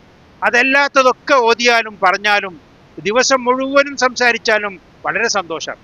പക്ഷെ ഖുർആൻ ആയത്ത് മാത്രം അവരോട് പറയുമ്പോൾ അവർക്ക് എന്തോ ഒരു അസ്വസ്ഥത മനസ്സിലിങ്ങനെ അനുഭവപ്പെടും. ഇങ്ങനെ അനുഭവപ്പെടുന്ന ആളുകൾ മനസ്സിലാക്കണം, അവർ ചെയ്ത ഇബാദത്തുകളൊക്കെയും പൊളിഞ്ഞു പോകും, അമലുകളൊക്കെയും ഈ ഒരൊറ്റ കാരണത്താൽ പോകുമെന്ന് സൂറത്ത് മുഹമ്മദിൽ 28-ാമത്തെ ആയത്തിൽ നമുക്ക് കാണാൻ കഴിയും. ഇതുപോലെ തന്നെ നിഫാഖ്,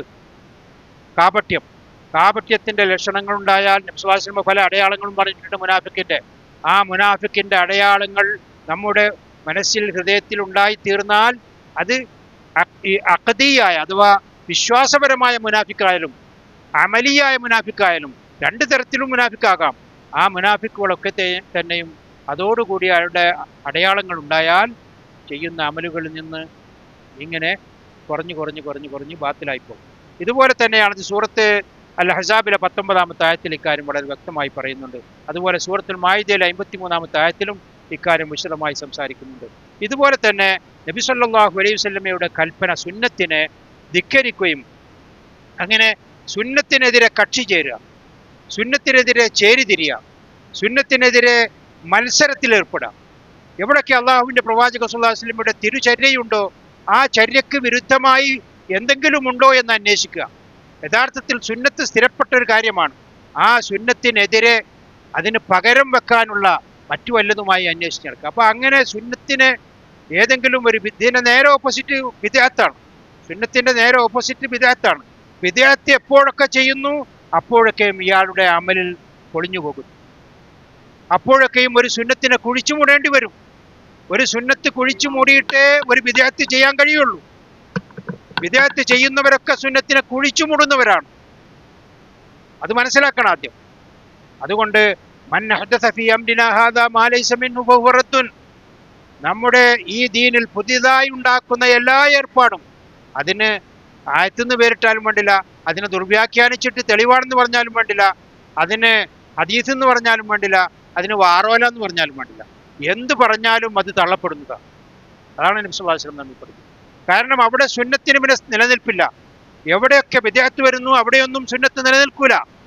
എവിടെയൊക്കെ സുന്നത്ത് പുനഃസ്ഥാപിക്കപ്പെടുന്നു അവിടെ ബിദ്അത്തിനും നിലനിൽപ്പില്ല. ഇതാണ് നമ്മൾ മനസ്സിലാക്കേണ്ടത്. അപ്പൊ എവിടെയൊക്കെ നമ്മൾ ഈ ബിദ്അത്തിനോട് രാജിയായി പോകുന്നു, അല്ലെങ്കിൽ നമ്മൾ വിട്ടുവീഴ്ച ചെയ്തു പോകുന്നു, അത് ചെയ്തോട്ടെ, അവരങ്ങനെയല്ലേ, അതൊക്കെ നമ്മുടെ നാട്ടിൽ ഇതൊക്കെ നടക്കണതല്ലേ, അല്ലെങ്കിൽ ഇതൊക്കെ നമ്മുടെ കൂട്ടുകാരല്ലേ, അല്ലെങ്കിൽ അവരുടെ കുടുംബക്കാരല്ലേ, അല്ലെങ്കിൽ നമ്മുടെ പാർട്ടിക്കാരല്ലേ, ഇങ്ങനെയൊക്കെ പറഞ്ഞ് എന്തെങ്കിലും എക്സ്ക്യൂസ് അതിന് കൊടുത്താൽ അതിൻ്റെ അർത്ഥം സുന്നത്തിനെ നമ്മൾ കുഴിച്ചു മൂടുന്നു എന്നാണ്, അതിന് കൂട്ടുനിൽക്കുന്നു എന്നാണ്. അത് വളരെ അപകടകരമാണ്. അങ്ങനെ കൂട്ടുനിന്ന് സുന്നത്തിനെതിരെ നിന്നു കഴിഞ്ഞാൽ അത് അയാൾ ചെയ്യുന്ന അമലുകളെ പൊളിച്ചു കളയും എന്നാണ് സൂറത്ത് മുഹമ്മദിലെ 32-ാമത്തെ ആയത്തിൽ നിന്ന് നമുക്ക് മനസ്സിലാക്കാൻ കഴിയുക. ഇതുപോലെ തന്നെയാണ് ലോകമാന്യത്തെ പറ്റി നമ്മൾ പറഞ്ഞു. ഇത് അമലിനെ പൊളിച്ചു കളയും. ഈ പൊളിച്ചു കളയുന്നത് ചെറിയ രൂപത്തിലല്ല, വലിയ രൂപത്തിലാണ്.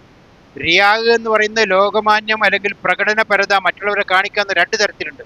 ഒന്ന് വിശ്വാസപരമായ റിയാഗ്, രണ്ട് അമലുപരമായ കർമ്മപരമായ റിയാഗ്. വിശ്വാസപരമായ റിയാഗ് അത് ശിർക്കുൻ അക്ബറാണ്, വലിയ ശിർക്കാണ്. കാരണം നമുക്കിടയിൽ ചില കാര്യങ്ങൾ വലിയ ശിർക്കിലേക്ക് കൊണ്ടെത്തിക്കുന്ന പല ശിർക്കുകളുമുണ്ട്. ആ ശിർക്കിനോട് നമ്മൾ ഏതെങ്കിലും തരത്തിൽ വിട്ടൊഴിവ് ചെയ്താൽ, അല്ലെങ്കിൽ അതിനെ അശ്രദ്ധയായി കൈകാര്യം ചെയ്താൽ അത് നമ്മെ എവിടെ കൊണ്ടെത്തിക്കും? വലിയ ശിർക്കിലേക്ക് എത്തിക്കും. അപ്പം സംഗതി ചെറിയ ശിർക്കാണ്.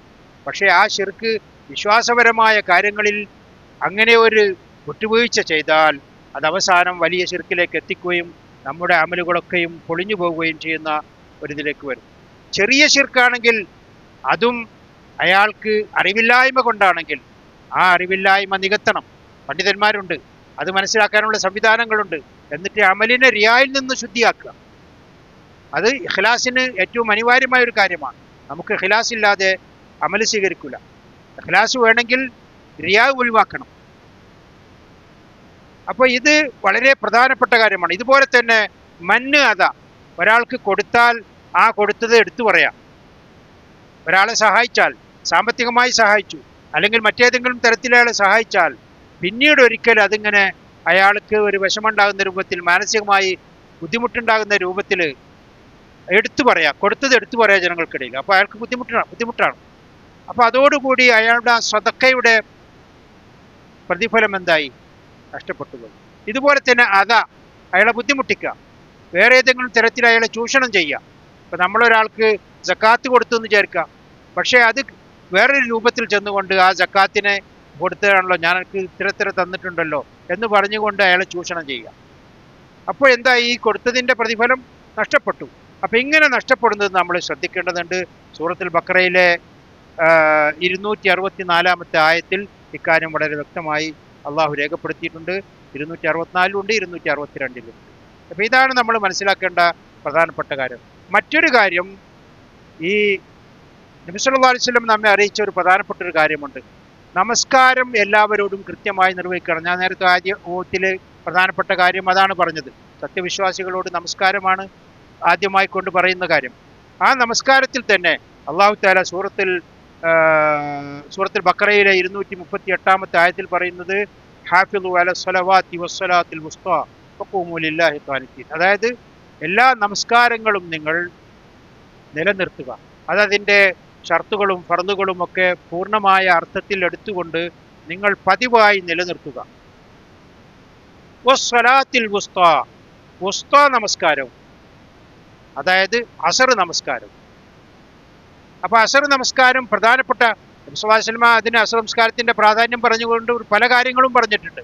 അതിലൊരു പ്രധാന കാര്യം പറഞ്ഞത്, അല്ലാഹു തആല ആകാശത്ത് നിന്ന് മലക്കുകൾ ഞാൻ നമസ്കരിക്കുന്ന പള്ളികളിൽ ജമാഅത്തായി നമസ്കരിക്കുമ്പോൾ അവിടെ ഹാജരാണ്. അത് രണ്ട് സമയത്താണ്. ഒന്ന് അസർ നമസ്കാരത്തിൽ, അഥവാ പകൽ നേരത്തെ രാവിലെ വന്നിട്ടുള്ള മലക്കുകളും രാത്രിയിലേക്ക് വരാൻ പോകുന്ന മലക്കുകളും ഒരുമിച്ച് കൂടുന്ന സമയമാണ് സ്വലാത്തുൽ അസർ. അതുപോലെ തന്നെ സ്വലാത്തുൽ ഫജ്ർ, രാത്രിയിൽ വന്നിട്ടുള്ള മുഅ്മിനീങ്ങൾക്ക് വേണ്ടി ശുപാർശ ചെയ്യാനും പ്രാർത്ഥിക്കാനും ഒക്കെ വന്നിട്ടുള്ള, അവർക്ക് വേണ്ടി പാപമോചനത്തിന് വേണ്ടി പ്രാർത്ഥിച്ചുകൊണ്ടിരിക്കുന്ന ആ മലക്കുകൾ, അവർ രാത്രി കാലങ്ങളിൽ നമ്മളെ സംരക്ഷിച്ച് സുരക്ഷിതമായിക്കൊണ്ടിരിക്കുകയാണ്. നമുക്കെതിരെ വരുന്ന പിശാചുക്കളെ, വലിയ പിശാചായാലും ചെറിയ പിശാചായാലും, ഷയാത്തുൽ ജിന്ന് വൽ ഇൻസ്, ജിന്നുകളിൽപ്പെട്ടയും മനുഷ്യരിൽപ്പെട്ട എല്ലാ പിശാചുക്കളെയും തടുത്ത് സംരക്ഷിച്ച് മുഅ്മിനീങ്ങൾക്ക് പ്രൊട്ടക്ഷൻ കൊടുക്കുന്ന മലക്കുകൾ അവർ ജമാഅത്തിന് ഹാജരാകുമ്പോൾ ഇവിടെയും പ്രാർത്ഥിച്ചുകൊണ്ടിരിക്കുകയാണ് നമുക്ക് വേണ്ടി. ആ രാത്രിയിലെ മലക്കുകളും പകല് വരാൻ പോകുന്ന മലക്കുകളും ഹാജരാകുന്നത്, ഒരുമിക്കുന്നത് സുബഹി നമസ്കാരത്തിലാണ്. അങ്ങനെ ഈ രണ്ട് നമസ്കാരത്തിൽ പ്രധാനപ്പെട്ട നമസ്കാരമാണ് ഈ അസർ നമസ്കാരം. ഈ അസർ നമസ്കാരം ആരെങ്കിലും മനഃപൂർവ്വം ബോധപൂർവം ഉപേക്ഷിച്ചാൽ അയാളുടെ അമലുകളൊക്കെ പൊളിഞ്ഞു പോകുന്നതാണ്. നബി സല്ലല്ലാഹു അലൈഹി വസല്ലം പറഞ്ഞ സഹീഹ് ബുഖാരി ഉദ്ധരിച്ച ഹദീസിൽ കാണാം, മൻ തറക സ്വലാത്തുൽ അസ്ർ ഫഖദ് ഹബിത അമലുഹു. ആരെങ്കിലും അസർ നമസ്കാരം ഉപേക്ഷിച്ചാൽ അയാളുടെ അമലുകൾ പൊളിഞ്ഞു പോകുന്നതാകും. അത്രമാത്രം വളരെ പ്രാധാന്യമുണ്ട് ആ സമയത്തിനും ആ സന്ദർഭത്തിനും അവിടെ പങ്കെടുക്കുന്ന മലക്കുകളുടെ സാന്നിധ്യവും അതിൽ പങ്കെടുക്കുന്ന ജമാഅത്തിൽ പങ്കെടുക്കുന്ന മുഅ്മിനീങ്ങളായ ആളുകൾക്ക് വേണ്ടി പ്രത്യേക പ്രാർത്ഥനയും അതൊക്കെ നഷ്ടപ്പെടുകയാണ് നമുക്ക്. അപ്പോൾ ഇനി അയാൾ ഇതൊന്നും അത്ര വലിയ പ്രാധാന്യമുള്ളതല്ല, എപ്പോഴെങ്കിലും മഗ്‌രിബിന്റെ മുമ്പ് അങ്ങോട്ട് ചെയ്താൽ മതി, ഇനിയുണ്ടല്ലോ സമയം എന്ന് പറഞ്ഞുകൊണ്ട് അത് ബന്ധിക്കുകയോ അല്ലെങ്കിൽ ബന്ധിച്ച് അവസാനം ആ നമസ്കാരം നഷ്ടപ്പെടുകയോ ചെയ്താൽ അയാളുടെ അമലുകളൊക്കെ ബാത്തിലായി പോകുമെന്നാണ് ഈ ഹദീസിൽ നിന്ന് പറയുന്നത്. പിന്നെ അവസാനമായിക്കൊണ്ട് നമ്മുടെ അമലിനെ പൊളിച്ചു കളയുന്ന ഒരു പ്രധാനപ്പെട്ട കാര്യം നബി സല്ലല്ലാഹു അലൈഹി വസല്ലം പറഞ്ഞത് ജ്യോത്സ്യന്മാരുടെ അടുത്ത് പോകുന്നവരെ കുറിച്ചാണ്. ഇത്തിയാനുൽ കുഹാനി വൽ അറാഫീൻ, ഈ മറഞ്ഞ കാര്യങ്ങൾ, അദൃശ്യമായ കാര്യങ്ങൾ കാണും എന്ന് വിശ്വസിപ്പിച്ചുകൊണ്ട് ഈ പാവപ്പെട്ട ആളുകളെ ചൂഷണം ചെയ്യാം. അങ്ങനെ ഇന്നാലിൻ്റെ സ്ഥലത്ത് നഷ്ടപ്പെട്ട സാധനം വീണ്ടെടുക്കാൻ അവിടെ പോയാൽ ശരിയാകും, അല്ലെങ്കിൽ നമ്മൾ ഉദ്ദേശിച്ച കാര്യം ആഗ്രഹ സഫലീകരണം അവിടെ പോയാൽ നടക്കും എന്നൊക്കെ വിശ്വസിച്ചുകൊണ്ട് ഒരാൾ ഈ ജ്യോത്സ്യന്മാരുടെ അടുത്ത് പോവുക. എന്നിട്ട് പോയാൽ തന്നെ, പോകുന്നത് തന്നെ അമലിൻ്റെ ബാത്തിലാക്കും. പിന്നെ പോയി അയാളോട് ചോദിച്ചാലോ അത് രണ്ടാമത്തെ ഘട്ടമാണ്. ആ ചോദിച്ചതോടുകൂടി പിന്നെ സംഭവിക്കുന്നത് അമല് ബാത്തിലായി. പിന്നെ ഇനി നിലനിൽക്കുന്നത് എന്താ? രണ്ട് കാര്യമാണ്. ഒന്ന്, അയാൾ ഇതുവരെ നമസ്കരിച്ച നമസ്കാരത്തിന്റെ സ്ഥിതി എന്താണ്? നബി സല്ലല്ലാഹു അലൈഹി വസല്ലം പറയുന്നത് ലം തുഖ്ബൽ ലഹു സ്വലാത്തു 40 ലൈല, 40 രാത്രികളിൽ അയാൾ നമസ്കരിച്ച, വേറൊരു ഹദീസിൽ 40 യൗമൻ, 40 ദിവസം ഇബാദത്ത് ചെയ്ത നമസ്കരിച്ച നമസ്കാരങ്ങൾ അല്ലാഹു തആല സ്വീകരിക്കുകയില്ല. പോയതിന്, അയാളോട് ചോദിച്ചതിന്. ഇനി മൂന്നാമത്തെ ഘട്ടം എന്താണ്? അയാൾ പറഞ്ഞത് വിശ്വസിക്കുക.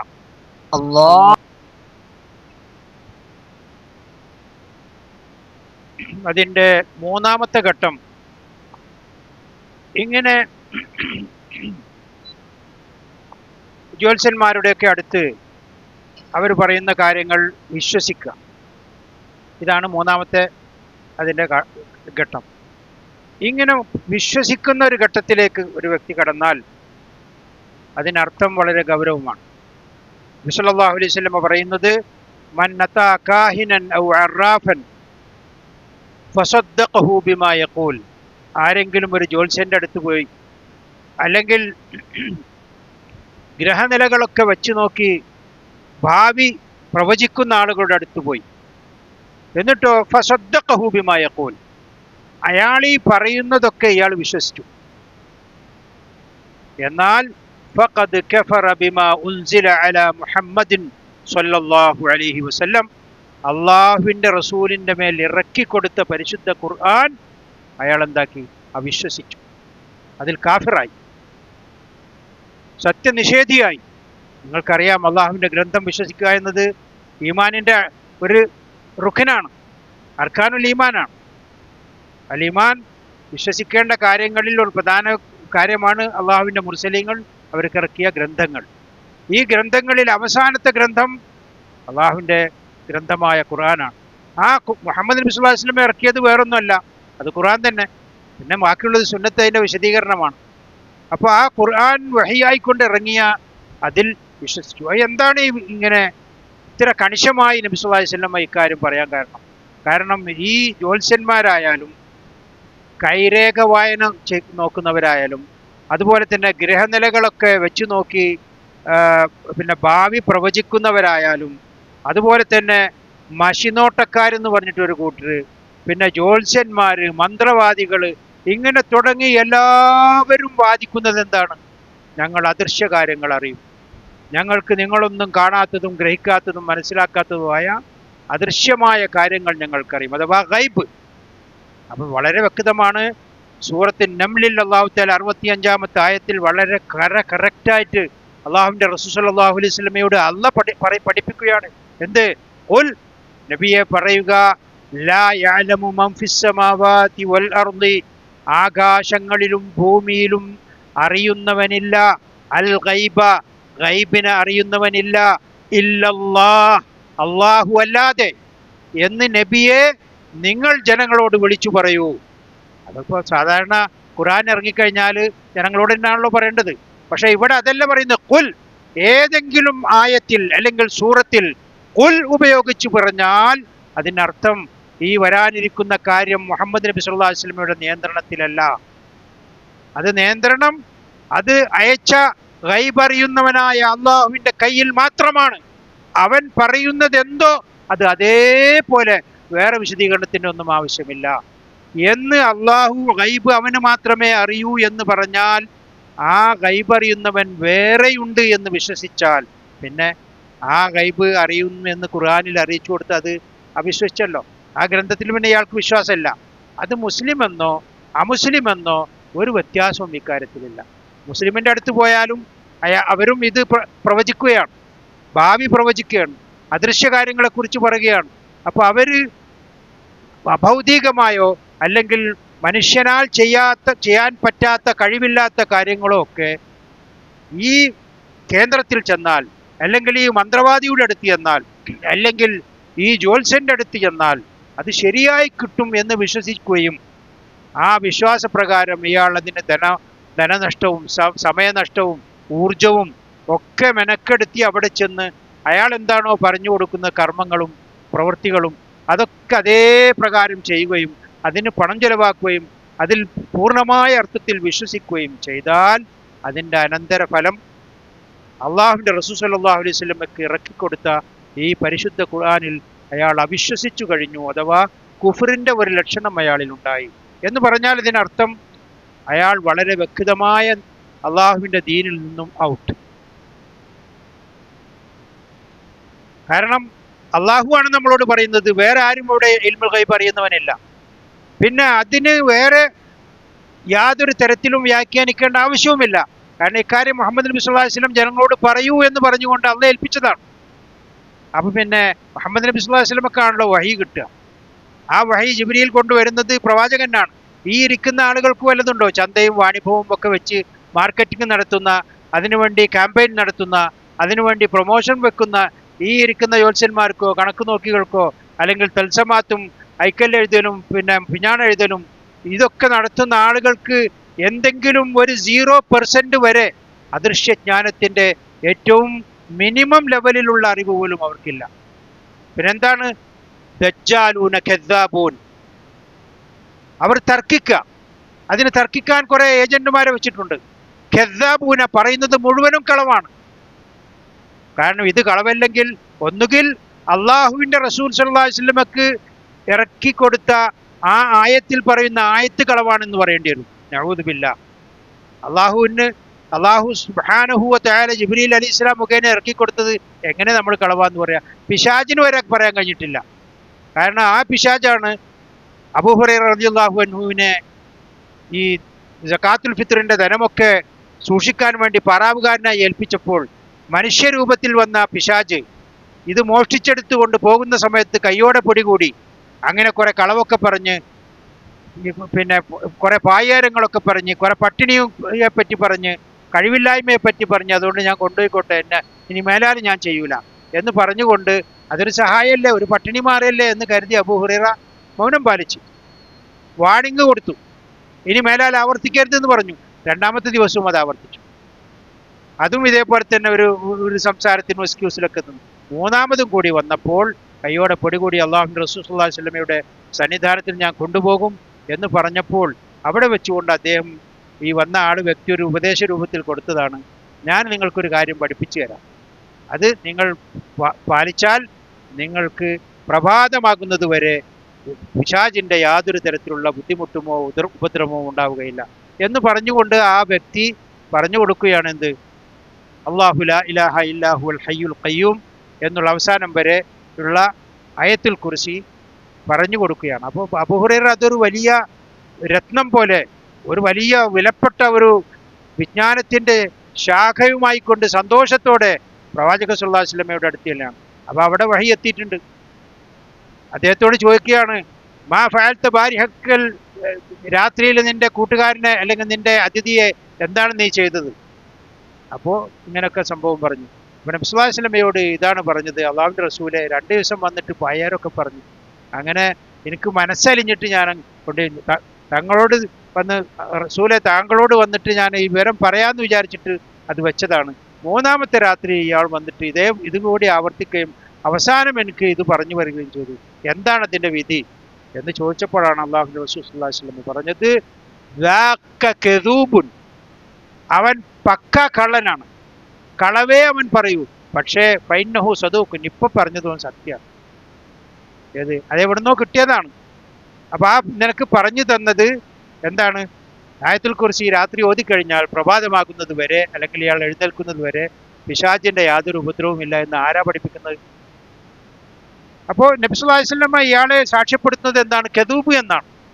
അപ്പൊ യഥാർത്ഥത്തിൽ ഒരു സത്യം പറഞ്ഞ്, പക്ഷേ ഒരു സത്യം പറഞ്ഞെന്ന് വിചാരിച്ചിട്ട് നബി സല്ലല്ലാഹു അലൈഹി വസല്ലം അയാൾ സത്യവാനാന്ന് പറഞ്ഞോ? ഇല്ല, അത് സാക്ഷ്യപ്പെടുത്തി. അപ്പോൾ ഒരാളിൽ നിന്ന് ചിലപ്പോൾ എന്തെങ്കിലും ഈ ജിന്ന് സേവ, അതുപോലെ തന്നെ വേദങ്ങൾ പിശാച് സേവ, ശൈത്താൻ സേവ എന്നൊക്കെ പറഞ്ഞുകൊണ്ട് പല സേവകളും നടക്കുന്നു. ചാത്തൻ സേവ, അതുപോലെ പിന്നെ നമ്മുടെ ആളുകൾ, മുസ്ലിം നാമധാരികളായ പല ആളുകൾ അറബി ചികിത്സ, അറബി തൽസമാത്ത്, അറബി പിഞ്ഞാണെഴുത്ത് എന്നൊക്കെ പറഞ്ഞുകൊണ്ട് അറബിയുടെ പേരും പറഞ്ഞ് ചെയ്യുന്നവരുണ്ട്. അപ്പം ഇതൊക്കെ എവിടേക്കാണ് എത്തുന്നത്?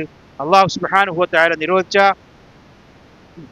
നബി സല്ലല്ലാഹു അലൈഹി വസല്ലമ അള്ളാഹുവിൻ്റെ ഗ്രന്ഥത്തിൽ നിന്നും നമ്മളോട് പഠിപ്പിച്ച ഗൈബ് അറിയുന്നവൻ അള്ളാഹു മാത്രമേ ഉള്ളൂ. ബാക്കിയുള്ളതെല്ലാം കളവാണ്, ഗൈബ് ആർക്കും അറിയുകയില്ല. ആരെങ്കിലും വന്ന് വാദിച്ചു വന്നാൽ അയാൾ ദജ്ജാലാണ്, കദ്ദാബാണ്. ഇതാണ് നമ്മുടെ അഖീദ. അപ്പം നബി സല്ലല്ലാഹു അലൈഹി വസല്ലമ ഇത് നമുക്ക് പഠിപ്പിച്ചു തരുന്നത് എന്തിനാണ്? ഇക്കാര്യം ഇവരുടെ അടുത്ത് പോയാൽ ശിക്ഷ, പിന്നെ അയാളോട് ചോദിച്ചാൽ രണ്ടാമത്തെ ശിക്ഷ, അയാൾ പറഞ്ഞത് സത്യമാണെന്ന് നമ്മൾ അംഗീകരിച്ചാൽ മൂന്നാമത്തതും കഠിനമായതുമായ ശിക്ഷ. അപ്പം ഇങ്ങനെ 11 കാര്യങ്ങളാണ് ഞാനിപ്പോൾ നിങ്ങളെ ശ്രദ്ധയപ്പെടുത്തിയത്. ഈ 11 കാര്യങ്ങളും നിങ്ങളുടെ അമലിനെ നശിപ്പിച്ചു കളയും, അതിൻ്റെ പ്രതിഫലത്തെ വിള്ളലുണ്ടാക്കും. അള്ളാഹുവിൻ്റെ അടുത്തുകൊണ്ട് ചെല്ലുമ്പോൾ നമുക്ക് ചോദിക്കാൻ ഒരു വകുപ്പും ഉണ്ടാവില്ല. കാരണം അതിനവിടെയൊക്കെ സാക്ഷിയുണ്ട്. നമ്മുടെ മനസ്സിനെ ആലിമുൽ ഗൈബി വ ഷഹാദ, ഇത് രണ്ടും അറിയുന്നവൻ അള്ളാഹ് മാത്രമാണ്. അപ്പോൾ നമ്മുടെ ഹൃദയം നമ്മൾ ചിന്തിക്കുകയും പ്രവർത്തിക്കുകയും ചെയ്യുന്നതിന് മുമ്പ് അള്ളാഹുവിൻ്റെ മുന്നിൽ സ്ക്രീൻ അവിടെ തുറന്നു കിടക്കുകയാണ്. അപ്പോൾ അത് നന്നാക്കുക. അത് ഇന്ന് ചോർച്ചയുണ്ടാക്കുന്ന, വിള്ളലുണ്ടാക്കുന്ന, അതിൻ്റെ പ്രതിഫലത്തെ നശിപ്പിക്കുന്ന കാര്യങ്ങളിൽ നിന്ന് വിട്ടു നിൽക്കുക. അള്ളാഹു സുബ്ഹാനഹു വ തആല നമ്മുടെ അമലുസ്വാലിഹാത്തുകളൊക്കെ സ്വീകരിക്കുന്ന സജ്ജനങ്ങളും മുത്തഖീകളുമായ അള്ളാഹുവിൻ്റെ പ്രത്യേക ദാസന്മാരിൽ നമ്മെ എല്ലാവരെയും ഉൾപ്പെടുത്തുമാറാകട്ടെ. നമ്മുടെ അമലുകളൊക്കെയും നശിച്ചു പോവുകയും അതിൻ്റെ പ്രതിഫലം നഷ്ടപ്പെട്ടു പോകുന്നതിൽ നിന്ന് അള്ളാഹു നമ്മളെ സുരക്ഷിതമായി അമലുകളെ അള്ളാഹു വേർതിരിച്ച് സ്വീകരിക്കുമാറാകട്ടെ. അള്ളാഹു സുബ്ഹാനഹു വ തആല നമ്മിൽ നിന്നും ഇൽമില്ലാത്ത, വിവേകമില്ലാത്ത, വിജ്ഞാനമില്ലാത്ത ആളുകളിൽ നിന്നും സംഭവിച്ചു പോകുന്ന തെറ്റുകളും കുറ്റങ്ങളും, പ്രത്യേകിച്ച് വിവരമുള്ള ആളുകളിൽ നിന്നും വരുന്ന കുറ്റങ്ങളും തെറ്റുകളും അറിവില്ലായ്മയിൽ നിന്ന് സംഭവിക്കുന്ന കാര്യങ്ങളൊക്കെ അള്ളാഹുവെ നീ ഞങ്ങൾക്ക് മാപ്പ് ചെയ്തു തരണമേ. റബ്ബനാ ലാ തുആഖിദ്നാ ഇൻ നസീനാ ഔ അഖ്തഅനാ റബ്ബനാ വലാ തഹ്മിൽ അലൈനാ ഇസ്റൻ കമാ ഹമൽതഹു അലൽ ലദീന മിൻ ഖബ്ലിനാ റബ്ബനാ വലാ തുഹമ്മിൽനാ മാ ലാ തുആഖത ലനാ ബിഹി വഅഫു അന്നാ വഗ്ഫിർ ലനാ വർഹംനാ അൻത മൗലാനാ ഫൻസുർനാ അലൽ ഖൗമിൽ കാഫിരീൻ. സ്വല്ലല്ലാഹു വസല്ലം വബാരിക അലാ നബിയിനാ മുഹമ്മദ്.